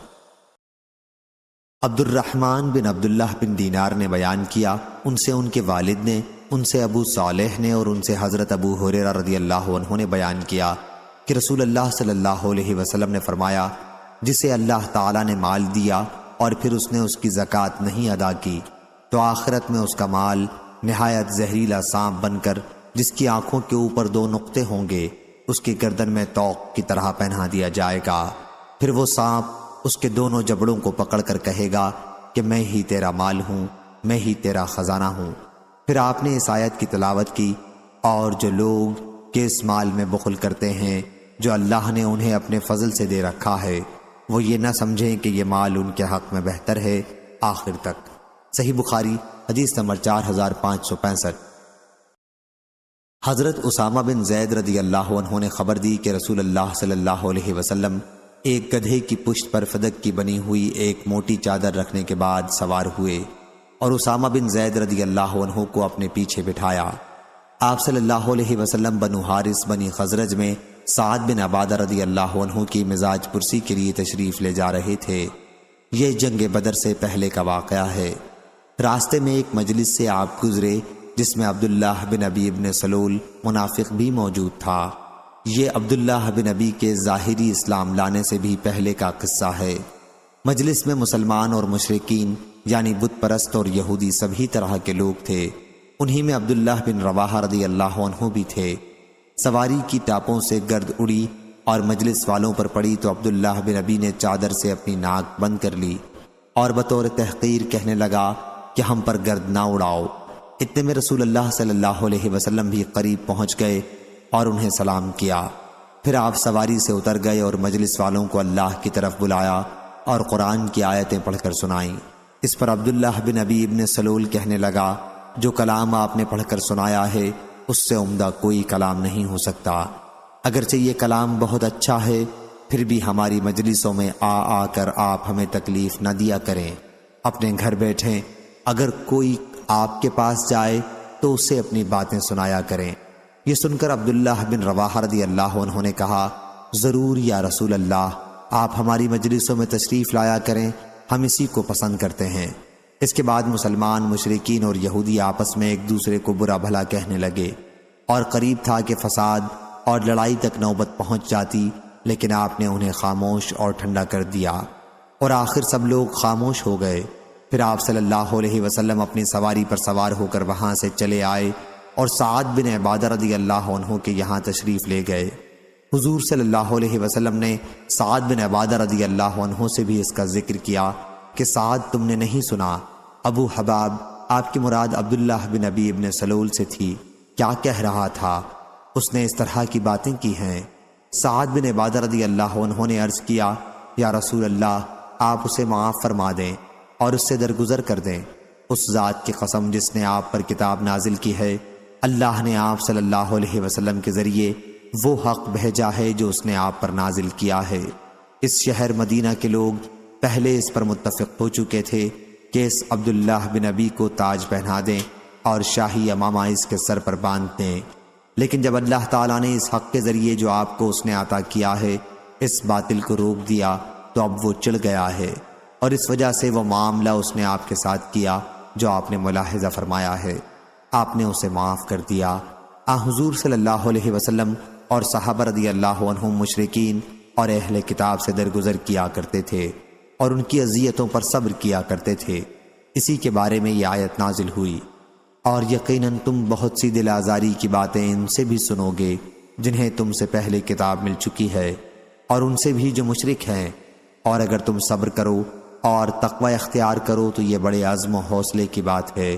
اور اللہ تعالیٰ نے فرمایا، بہت سے اہل کتاب تو دل ہی سے چاہتے ہیں کہ تمہیں ایمان لے آنے کے بعد پھر سے کافر بنا لیں، حسد کی راہ سے جو ان کے دلوں میں ہے، آخر آیت تک۔ جیسا کہ اللہ تعالیٰ کا حکم تھا، حضور اکرم صلی اللہ علیہ وسلم ہمیشہ کفار کو معاف کر دیا کرتے تھے۔ آخر اللہ تعالیٰ نے آپ کو ان کے ساتھ جنگ کی اجازت دے دی، اور جب آپ نے غزوہ بدر کیا تو اللہ تعالیٰ کی منشا کے مطابق قریش کے کافر سردار اس میں مارے گئے، تو عبداللہ بن ابی بن سلول اور اس کے دوسرے مشرک اور بت پرست ساتھیوں نے آپس میں مشورہ کر کے ان سب نے بھی حضور اکرم صلی اللہ علیہ وسلم سے اسلام پر بیعت کر لی اور ظاہراً اسلام میں داخل ہو گئے۔ صحیح بخاری حدیث نمبر 4566۔ ابو سعید خدری رضی اللہ عنہ نے بیان کیا کہ رسول اللہ صلی اللہ علیہ وسلم کے زمانے میں چند منافقین ایسے تھے کہ جب حضور اکرم صلی اللہ علیہ وسلم جہاد کے لیے تشریف لے جاتے تو یہ مدینے میں پیچھے رہ جاتے اور پیچھے رہ جانے پر بہت خوش ہوا کرتے تھے، لیکن جب حضور صلی اللہ علیہ وسلم واپس آتے تو عذر بیان کرتے اور قسمیں کھا لیتے، بلکہ ان کو ایسے کام پر تعریف ہونا پسند آتا جس کو انہوں نے نہ کیا ہوتا، اور بعد میں چکنی چپڑی باتوں سے اپنی بات بنانا چاہتے۔ اللہ تعالیٰ نے اسی پر یہ آیت لا تحسبن الذین یفرحون آخر آیت تک اتاری۔ صحیح بخاری حدیث نمبر 4567۔ علقمہ بن وقاص نے خبر دی کہ مروان بن حکم نے جب وہ مدینہ کے امیر تھے اپنے دربان سے کہا کہ رافع ابن عباس رضی اللہ عنہ کے یہاں جاؤ اور ان سے پوچھو کہ آیت ولا تحسبن الذین کی روح سے تو ہم سب کو عذاب ہونا چاہیے، کیونکہ ہر ایک آدمی ان نعمتوں پر جو اس کو ملی ہیں خوش ہے اور یہ چاہتا ہے کہ جو کام اس نے کیا نہیں اس پر بھی اس کی تعریف ہو۔ رافع نے ابن عباس رضی اللہ عنہ سے جا کر پوچھا تو حضرت ابن عباس رضی اللہ عنہ نے کہا تم مسلمانوں سے اس آیت کا کیا تعلق؟ یہ تو رسول اللہ صلی اللہ علیہ وسلم نے یہودیوں کو بلایا تھا اور ان سے ایک دن کی بات پوچھی تھی جو ان کی آسمانی کتاب میں موجود تھی، انہوں نے اصل بات کو تو چھپایا اور دوسری غلط بات بیان کر دی، پھر بھی اس بات کے خواہش مند رہے کہ حضور صلی اللہ علیہ وسلم کے سوال کے جواب میں جو کچھ انہوں نے بتایا ہے اس پر ان کی تعریف کی جائے، اور ادھر اصل حقیقت کو چھپا کر بھی بڑے خوش تھے۔ پھر حضرت ابن عباس رضی اللہ عنہ نے اس آیت کی تلاوت کی، اور وہ وقت یاد کرو جب اللہ نے اہل کتاب سے عہد لیا تھا کہ کتاب کو پوری طرح ظاہر کر دینا لوگوں پر، آیت جو لوگ اپنے کرتوتوں پر خوش ہوتے ہیں اور چاہتے ہیں کہ جو کام نہیں کیے ہیں ان پر بھی ان کی تعریف کی جائے تک۔ ہشام بن یوسف کے ساتھ اس حدیث کو عبدالرزاق نے بھی ابن جریر سے روایت کیا، ہم سے محمد بن مقاتل نے بیان کیا، کہا ہم کو حجاج بن محمد نے خبر دی، انہوں نے ابن جریر سے کہا مجھ کو ابن ابی ملیکہ نے خبر دی، ان کو حمید بن عبد الرحمن بن عوف نے کہ مروان نے اپنے دربان رافع سے کہا، پھر یہی حدیث بیان کی۔ صحیح بخاری حدیث نمبر 4568۔ حضرت ابن عباس رضی اللہ عنہ نے بیان کیا کہ میں ایک رات اپنی خالہ ام المومنین حضرت میمونہ رضی اللہ عنہا کے گھر رہ گیا۔ پہلے رسول اللہ صلی اللہ علیہ وسلم نے اپنی بیوی میمونہ رضی اللہ عنہا کے ساتھ تھوڑی دیر تک بات چیت کی، پھر سو گئے۔ جب رات کا تیسرا حصہ باقی رہا تو آپ اٹھ کر بیٹھ گئے اور آسمان کی طرف نظر کی اور یہ آیت تلاوت کی، بے شک آسمانوں اور زمین کی پیدائش اور دن رات کے مختلف ہونے میں عقل مندوں کے لیے بڑی نشانیاں ہیں۔ اس کے بعد آپ صلی اللہ علیہ وسلم کھڑے ہوئے اور وضو کیا اور مسواک کی، پھر 11 رکعتیں تہجد اور وتر پڑھیں۔ جب حضرت بلال رضی اللہ عنہ نے فجر کی اذان دی تو آپ نے 2 رکعت فجر کی سنت پڑھی اور باہر مسجد میں تشریف لائے اور فجر کی نماز پڑھائی۔ صحیح بخاری حدیث نمبر 4569۔ حضرت ابن عباس رضی اللہ عنہ نے بیان کیا کہ میں ایک رات اپنی خالہ حضرت میمونہ رضی اللہ عنہا کے یہاں سو گیا، ارادہ یہ تھا کہ آج رسول اللہ صلی اللہ علیہ وسلم کی نماز دیکھوں گا۔ میری خالہ نے آپ کے لیے گدا بچھا دیا اور آپ صلی اللہ علیہ وسلم اس کے طول میں لیٹ گئے۔ پھر جب آخری رات میں بیدار ہوئے تو چہرہ مبارک پر ہاتھ پھیر کر نیند کے آثار دور کیے، پھر سورہ آل عمران کی آخری 10 آیات پڑھیں۔ اس کے بعد آپ ایک مشکیزے کے پاس آئے اور اس سے پانی لے کر وضو کیا اور نماز پڑھنے کے لیے کھڑے ہو گئے۔ میں بھی کھڑا ہو گیا اور جو کچھ آپ نے کیا تھا وہی سب کچھ میں نے بھی کیا، اور آپ کے پاس آ کر آپ صلی اللہ علیہ وسلم کے بازو میں بھی کھڑا ہو گیا۔ آپ صلی اللہ علیہ وسلم نے میرے سر پر اپنا دایاں ہاتھ رکھا اور میرے کان کو شفقت سے پکڑ کر ملنے لگے۔ پھر آپ صلی اللہ علیہ وسلم نے 2 رکعت تہجد کی نماز پڑھی، پھر 2 رکعت نماز پڑھی، پھر 2 رکعت نماز پڑھی، پھر 2 رکعت نماز پڑھی، پھر 2 رکعت نماز پڑھی، پھر 2 رکعت نماز پڑھی، پھر وتر کی نماز پڑھی۔ صحیح بخاری حدیث نمبر 4570۔ امام مالک نے بیان کیا ان سے مخرمہ بن سلیمان نے ان سے حضرت عبداللہ بن عباس رضی اللہ عنہ کے غلام قریب نے اور انہیں حضرت عبداللہ بن عباس رضی اللہ عنہ نے خبر دی کہ ایک رات وہ نبی کریم صلی اللہ علیہ وسلم کی زوجہ مطہرہ حضرت میمونہ رضی اللہ عنہا کے گھر میں رہ گئے جو ان کی خالہ تھیں۔ انہوں نے کہا کہ میں بستر کے عرض میں لیٹا اور آن حضرت صلی اللہ علیہ وسلم اور آپ کی بیوی طول میں لیٹے، پھر آپ سو گئے اور آدھی رات میں یا اس سے تھوڑی دیر پہلے یا بعد میں آپ بیدار ہوئے اور چہرے پر ہاتھ پھیر کر نیند کو دور کیا، پھر سورہ آل عمران کی آخری 10 آیتوں کی تلاوت کی۔ اس کے بعد آپ اٹھ کر مشکیزے کے قریب گئے جو لٹکا ہوا تھا، اس کے پانی سے آپ نے وضو بہت ہی اچھی طرح سے پورے آداب کے ساتھ کیا اور نماز پڑھنے کے لیے کھڑے ہو گئے۔ میں نے بھی آپ صلی اللہ علیہ وسلم ہی کی طرح وضو وغیرہ کیا اور نماز کے لیے آپ صلی اللہ علیہ وسلم کے بازو میں جا کر کھڑا ہو گیا۔ حضرت صلی اللہ علیہ وسلم نے اپنا داہنا ہاتھ میرے سر پر رکھا اور اسی ہاتھ سے بطور شفقت میرا کان پکڑ کر ملنے لگے۔ پھر آپ نے 2 رکعت نماز پڑھی، پھر 2 رکعت پڑھی، پھر 2 رکعت پڑھی، پھر 2 رکعت پڑھی، پھر 2 رکعت پڑھی اور پھر 2 رکعت پڑھی اور آخر میں وتر کی نماز پڑھی۔ اس سے فارغ ہو کر آپ لیٹ گئے۔ پھر جب مؤذن آیا تو آپ اٹھے اور 2 ہلکی فجر کی سنت رکعتیں پڑھیں اور نماز فرض کے لیے باہر تشریف مسجد میں لے گئے اور صبح کی نماز پڑھائی۔ صحیح بخاری حدیث نمبر 4571۔ حضرت عبداللہ بن عباس رضی اللہ عنہ نے خبر دی کہ وہ ایک مرتبہ نبی کریم صلی اللہ علیہ وسلم کی زوجہ مطہرہ حضرت میمونہ رضی اللہ عنہا کے گھر رہ گئے۔ حضرت میمونہ رضی اللہ عنہا ان کی خالہ تھیں۔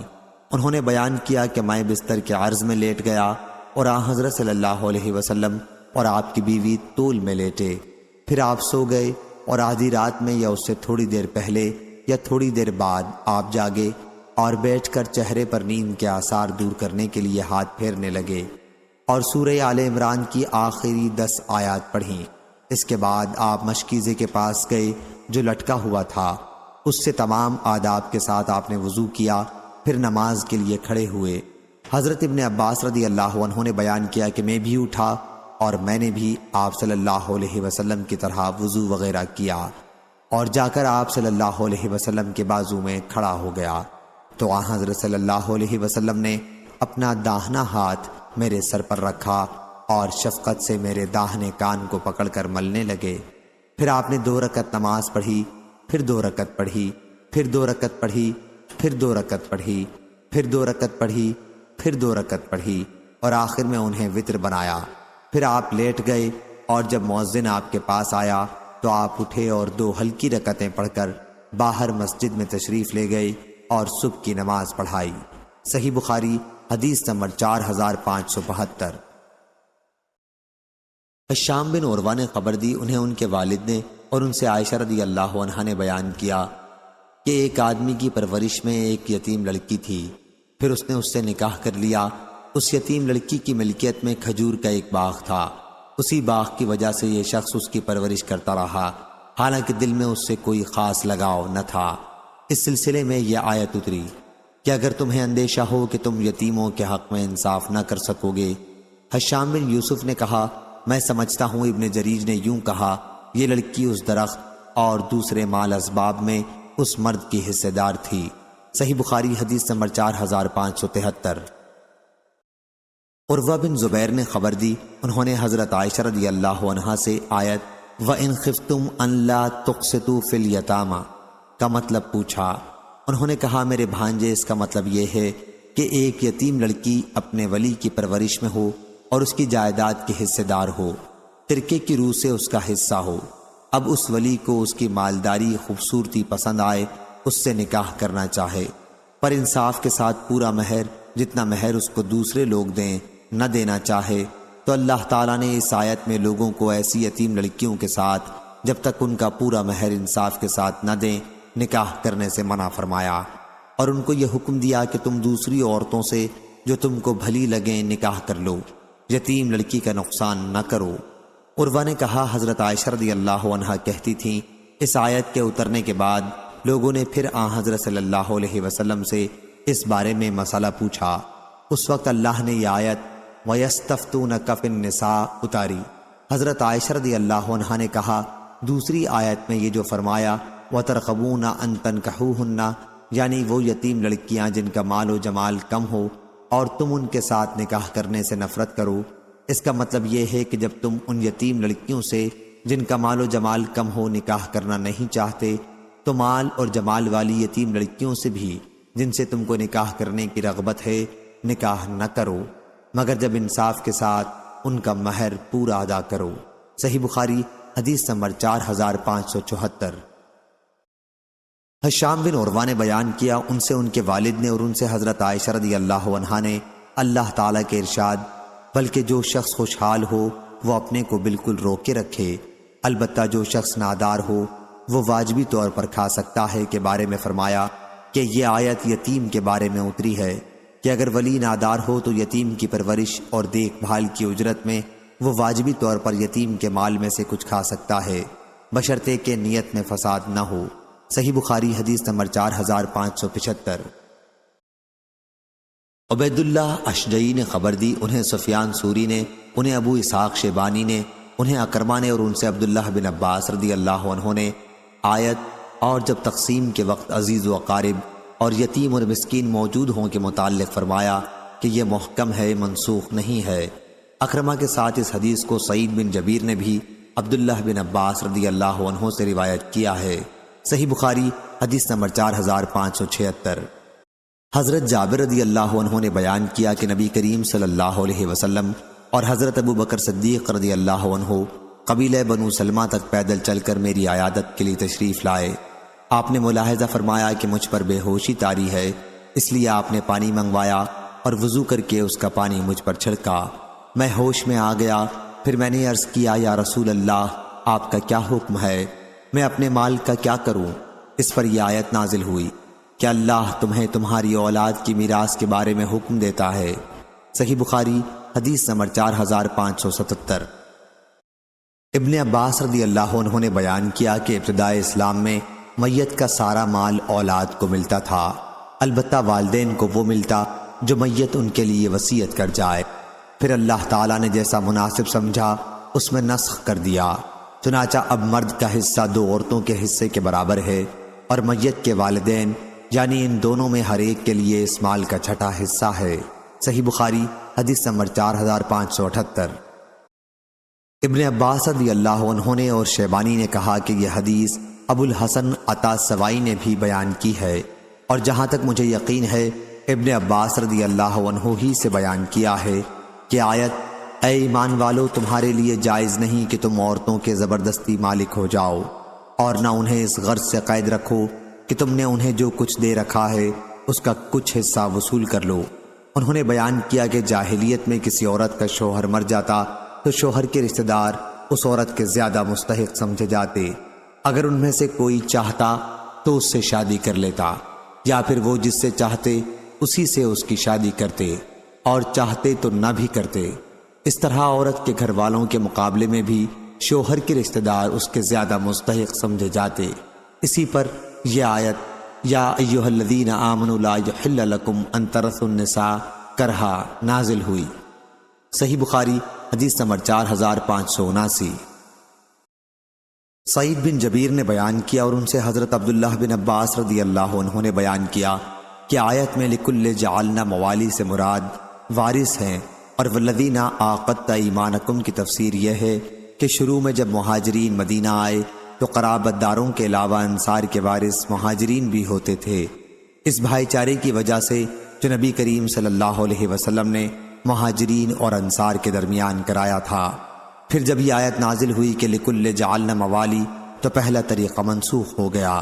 پھر بیان کیا کہ والذین عاقدت ایمانکم سے وہ لوگ مراد ہیں جن سے دوستی اور مدد اور خیر خواہی کی قسم کھا کر عہد کیا جائے، لیکن اب ان کے لیے میراث کا حکم منسوخ ہو گیا مگر وصیت کا حکم رہ گیا۔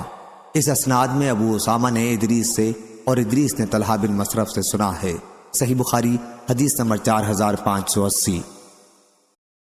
حضرت ابو سعید خدری رضی اللہ عنہ نے بیان کیا کہ کچھ صحابہ رضی اللہ عنہم نے رسول کریم صلی اللہ علیہ وسلم کے زمانے میں آپ صلی اللہ علیہ وسلم سے پوچھا، یا رسول اللہ کیا قیامت کے دن ہم اپنے رب کو دیکھ سکیں گے؟ آپ نے فرمایا کہ ہاں۔ کیا سورج کو دوپہر کے وقت دیکھنے میں تمہیں کوئی دشواری ہوتی ہے جبکہ اس پر بادل بھی نہ ہوں؟ صحابہ رضی اللہ عنہم نے عرض کیا کہ نہیں۔ پھر آپ نے فرمایا کہ کیا 14ویں رات کو چاند کے دیکھنے میں تمہیں کچھ دشواری پیش آتی ہے جبکہ اس پر بادل نہ ہوں؟ صحابہ رضی اللہ عنہم نے عرض کیا کہ نہیں۔ پھر آپ نے فرمایا کہ بس اسی طرح تم بلا کسی دقت اور کسی رکاوٹ کے اللہ تعالیٰ کو دیکھو گے۔ قیامت کے دن ایک منادی ندا کرے گا کہ ہر امت اپنے جھوٹے معبودوں کے ساتھ حاضر ہو جائے۔ اس وقت اللہ کے سوا جتنے بھی بتوں اور پتھروں کی پوجا ہوئی تھی سب کو جہنم میں جھونک دیا جائے گا۔ پھر جب وہی لوگ باقی رہ جائیں گے جو صرف اللہ کی پوجا کیا کرتے تھے، خواہ نیک ہوں یا گنہگار، اور اہل کتاب کے کچھ لوگ تو پہلے یہود کو بلایا جائے گا اور پوچھا جائے گا کہ تم اللہ کے سوا کس کی پوجا کرتے تھے؟ وہ عرض کریں گے کہ عزیر ابن اللہ کی۔ اللہ تعالیٰ ان سے فرمائے گا لیکن تم جھوٹے تھے، اللہ نے نہ کسی کو اپنی بیوی بنایا اور نہ بیٹا، اب تم کیا چاہتے ہو؟ وہ کہیں گے ہمارے رب ہم پیاسے ہیں، ہمیں پانی پلا دے۔ انہیں اشارہ کیا جائے گا کہ کیا ادھر نہیں چلتے؟ چنانچہ سب کو جہنم کی طرف لے جایا جائے گا۔ وہاں چمکتی ریت پانی کی طرح نظر آئے گی، باز باز کے ٹکڑے کیے دے رہی ہوگی۔ پھر سب کو آگ میں ڈال دیا جائے گا۔ پھر نصارہ کو بلایا جائے گا اور ان سے پوچھا جائے گا کہ تم کس کی عبادت کیا کرتے تھے؟ وہ کہیں گے کہ ہم مسیح ابن اللہ کی عبادت کرتے تھے۔ ان سے بھی کہا جائے گا کہ تم جھوٹے تھے، اللہ نے کسی کو بیوی اور بیٹا نہیں بنایا۔ پھر ان سے پوچھا جائے گا کہ کیا چاہتے ہو، اور ان کے ساتھ یہودیوں کی طرح برتاؤ کیا جائے گا، یہاں تک کہ جب ان لوگوں کے سوا اور کوئی باقی نہ رہے گا جو صرف اللہ کی عبادت کرتے تھے، خواہ وہ نیک ہوں یا گنہگار، تو ان کے پاس ان کا رب ایک صورت میں جلوہ گر ہوگا جو پہلی صورت سے جس کو وہ دیکھ چکے ہوں گے ملتی جلتی ہوگی، یہ وہ صورت نہ ہوگی۔ اب ان سے کہا جائے گا اب تمہیں کس کا انتظار ہے؟ ہر امت اپنے معبودوں کو ساتھ لے کر جا چکی۔ وہ جواب دیں گے ہم دنیا میں جب لوگوں سے جنہوں نے کفر کیا تھا جدا ہوئے تو ہم ان میں سب سے زیادہ محتاج تھے، پھر بھی ہم نے ان کا ساتھ نہیں دیا، اور اب ہمیں اپنے سچے رب کا انتظار ہے جس کی ہم دنیا میں عبادت کرتے رہے۔ اللہ تعالیٰ فرمائے گا کہ تمہارا رب میں ہی ہوں۔ اس پر تمام مسلمان بول اٹھیں گے کہ ہم اپنے رب کے ساتھ کسی کو شریک نہیں ٹھہراتے۔ 2 یا 3 مرتبہ یوں کہیں گے ہم اللہ کے ساتھ کسی کو شریک کرنے والے نہیں ہیں۔ صحیح بخاری حدیث نمبر 4581۔ یحییٰ نے بیان کیا کہ حدیث کا کچھ حصہ عمر بن مرہ سے ہے بواسطہ ابراہیم کہ عبداللہ بن مسعود رضی اللہ عنہ نے بیان کیا کہ مجھ سے نبی کریم صلی اللہ علیہ وسلم نے فرمایا مجھے قرآن پڑھ کر سناؤ۔ میں نے عرض کیا حضور صلی اللہ علیہ وسلم کو میں پڑھ کر سناؤں؟ وہ تو آپ صلی اللہ علیہ وسلم پر ہی نازل ہوتا ہے۔ آپ صلی اللہ علیہ وسلم نے فرمایا کہ میں دوسرے سے سننا چاہتا ہوں۔ چنانچہ میں نے آپ کو سورہ نساء سنانی شروع کی۔ جب میں فَكَيْفَ إِذَا جَئْنَا مِن كُلِّ أُمَّةٍ بِشَهِيدٍ وَجِئْنَا بِكَ عَلَى هَؤُلَاءِ شَهِيدًا پر پہنچا تو آپ نے فرمایا کہ ٹھہر جاؤ۔ میں نے دیکھا تو آپ صلی اللہ علیہ وسلم کی آنکھوں سے آنسو بہہ رہے تھے۔ صحیح بخاری حدیث نمبر 4582۔ سلیمان نے خبر دی، انہیں ہشام بن عروہ نے، انہیں ان کے والد نے، اور ان سے حضرت عائشہ رضی اللہ عنہا نے بیان کیا کہ مجھ سے حضرت اسماء رضی اللہ عنہا کا ایک ہار گم ہو گیا تو رسول اللہ صلی اللہ علیہ وسلم نے چند صحابہ رضی اللہ عنہم کو اسے تلاش کرنے کے لیے بھیجا۔ ادھر نماز کا وقت ہو گیا، نہ لوگ وضو سے تھے اور نہ پانی موجود تھا، اس لیے وضو کے بغیر نماز پڑھی گئی۔ اس پر اللہ تعالیٰ نے تیمم کی آیت نازل کی۔ صحیح بخاری حدیث نمبر 4583۔ حضرت عبداللہ بن عباس رضی اللہ عنہ نے بیان کیا کہ آیت اللہ کی اطاعت کرو اور رسول صلی اللہ علیہ وسلم کی اور اپنے میں سے حاکموں کی، عبداللہ بن حذافہ بن قیس بن عدی رضی اللہ عنہ کے بارے میں نازل ہوئی تھی جب رسول اللہ صلی اللہ علیہ وسلم نے انہیں ایک مہم پر بطور افسر کے روانہ کیا تھا۔ صحیح بخاری حدیث نمبر 4584۔ عروہ بن زبیر نے بیان کیا کہ حضرت زبیر رضی اللہ عنہ کا ایک انصاری ثابت بن قیس رضی اللہ عنہ صحابی سے مقام حرا کی ایک نالی کے بارے میں جھگڑا ہو گیا کہ اس سے کون اپنے باغ کو پہلے سینچنے کا حق رکھتا ہے۔ نبی کریم صلی اللہ علیہ وسلم نے فرمایا زبیر رضی اللہ عنہ پہلے تم اپنا باغ سینچ لو، پھر اپنے پڑوسی کو جلدی پانی دے دینا۔ اس پر ان انصاری رضی اللہ عنہ نے کہا یا رسول اللہ، اس لیے کہ یہ آپ کے پھپھی زاد بھائی ہیں۔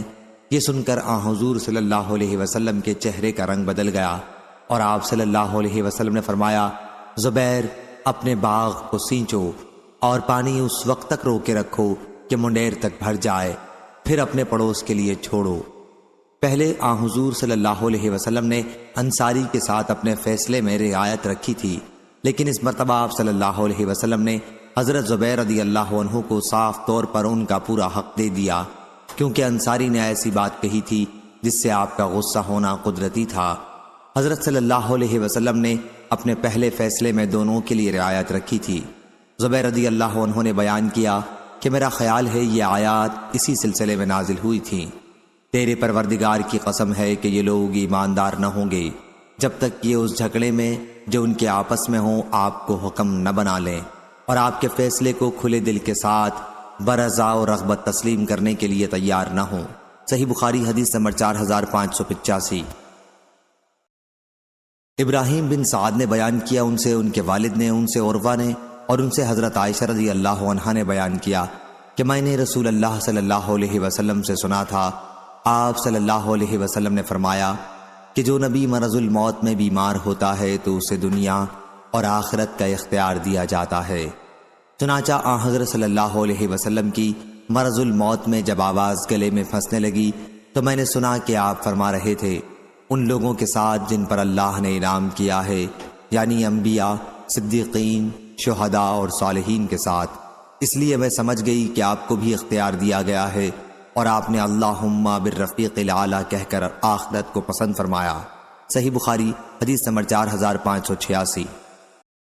عبید اللہ نے بیان کیا کہ میں نے حضرت ابن عباس رضی اللہ عنہ سے سنا، انہوں نے کہا کہ میں اور میری والدہ مستضعفین کمزوروں میں سے تھے۔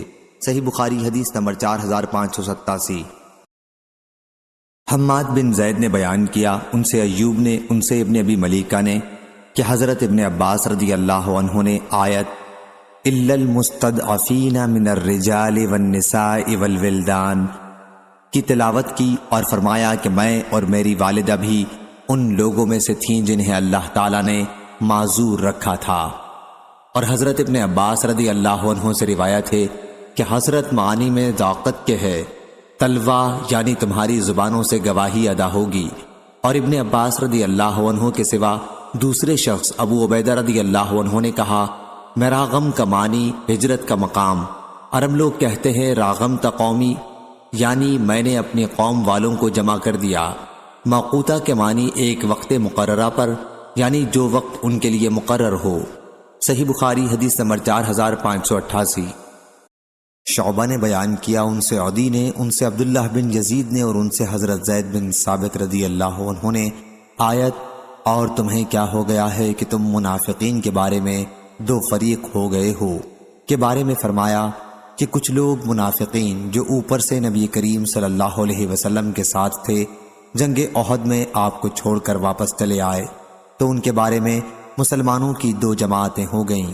ایک جماعت تو یہ کہتی تھی کہ یا رسول اللہ صلی اللہ علیہ وسلم ان منافقین سے قتال کیجئے، اور ایک جماعت یہ کہتی تھی کہ ان سے قتال نہ کیجئے۔ اس پر یہ آیت اتری کہ تمہیں کیا ہو گیا ہے کہ تم منافقین کے بارے میں دو گروہ ہو گئے ہو، اور نبی کریم صلی اللہ علیہ وسلم نے فرمایا کہ یہ مدینہ طیبہ ہے، یہ خباثت کو اس طرح دور کر دیتا ہے جیسے آگ چاندی کی میل کچیل کو دور کر دیتی ہے۔ صحیح بخاری حدیث نمبر 4589۔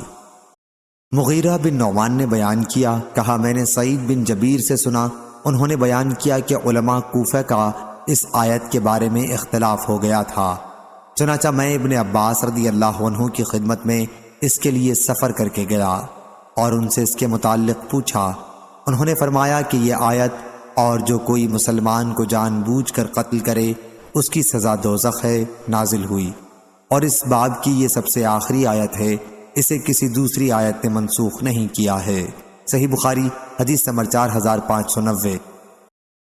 سفیان بن عینہ نے بیان کیا، ان سے عمرو بن دینار نے، ان سے عطا نے اور ان سے ابن عباس رضی اللہ عنہ نے آیت اور جو تمہیں سلام کرتا ہو اسے یہ مت کہہ دیا کرو کہ تو مومن ہی نہیں ہے کے بارے میں فرمایا کہ ایک صاحب مرداس نامی اپنی بکریاں چرا رہے تھے، ایک مہم پر جاتے ہوئے کچھ مسلمان انہیں ملے تو انہوں نے کہا السلام علیکم، لیکن مسلمانوں نے بہانہ خور جان کر انہیں قتل کر دیا اور ان کی بکریوں پر قبضہ کر لیا۔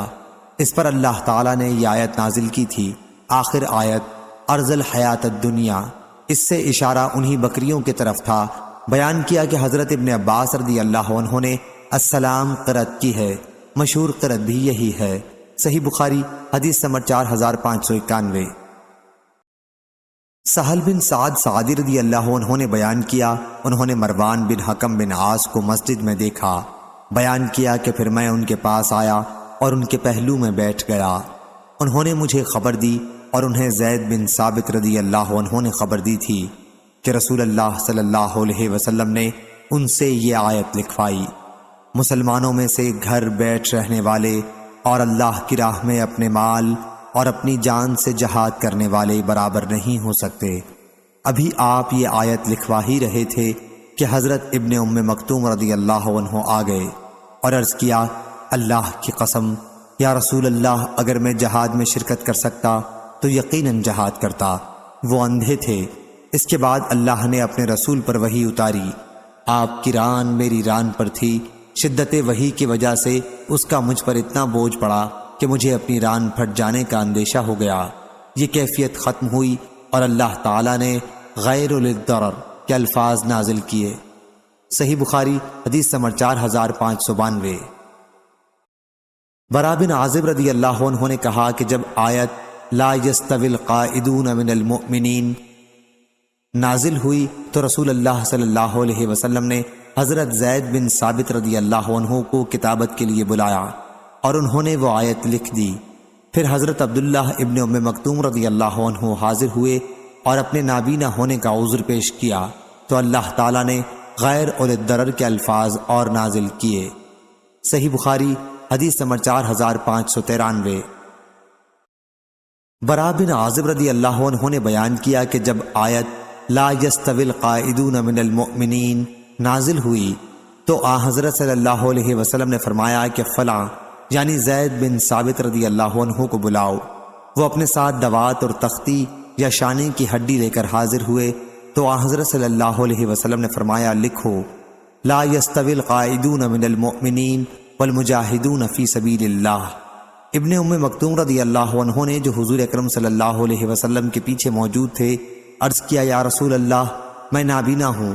چنانچہ وہیں اس طرح آیت نازل ہوئی، لا یستوی القاعدون من المؤمنین غیر اولی الضرر والمجاہدون فی سبیل اللہ۔ صحیح بخاری حدیث نمبر 4594۔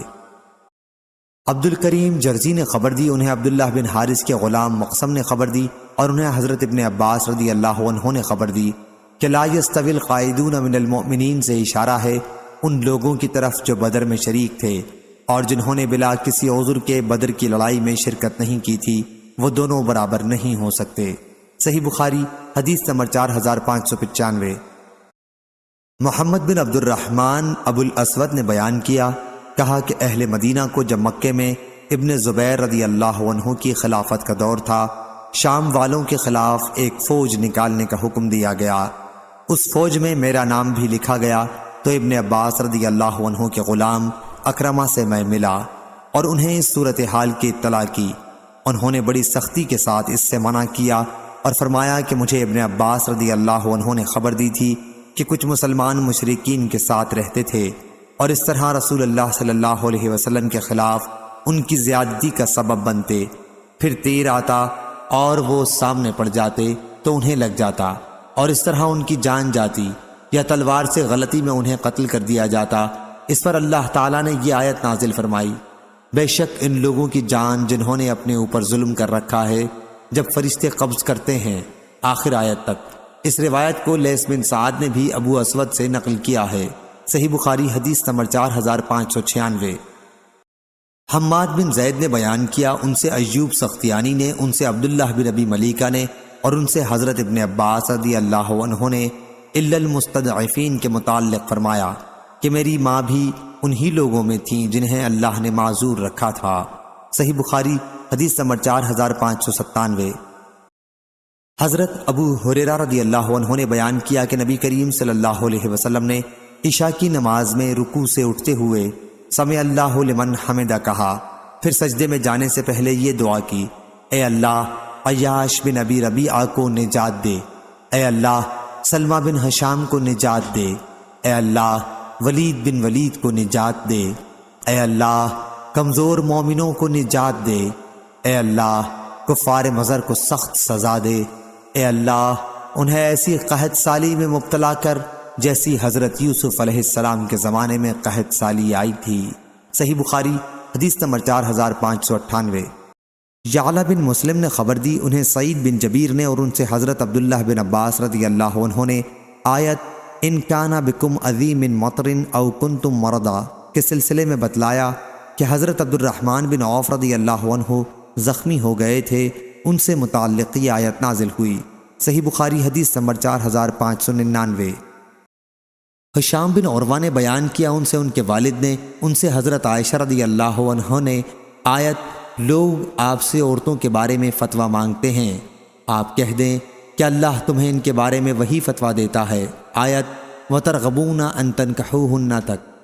انہوں نے بیان کیا کہ یہ آیت ایسے شخص کے بارے میں نازل ہوئی کہ اگر اس کی پرورش میں کوئی یتیم لڑکی ہو اور اس کا والی وارث بھی ہو، لڑکی اس کے مال میں بھی حصہ دار ہو، یہاں تک کہ کھجور کے درخت میں بھی، اب وہ شخص خود اس لڑکی سے نکاح کرنا چاہے کیونکہ اسے یہ پسند نہیں کہ کسی دوسرے سے اس کا نکاح کر دے کہ وہ اس کے مال میں حصہ دار بن جائے جن میں لڑکی حصہ دار تھی، اس وجہ سے اس لڑکی کا کسی دوسرے شخص سے وہ نکاح نہ ہونے دے، تو ایسے شخص کے بارے میں یہ آیت نازل ہوئی تھی۔ صحیح بخاری حدیث نمبر 4600۔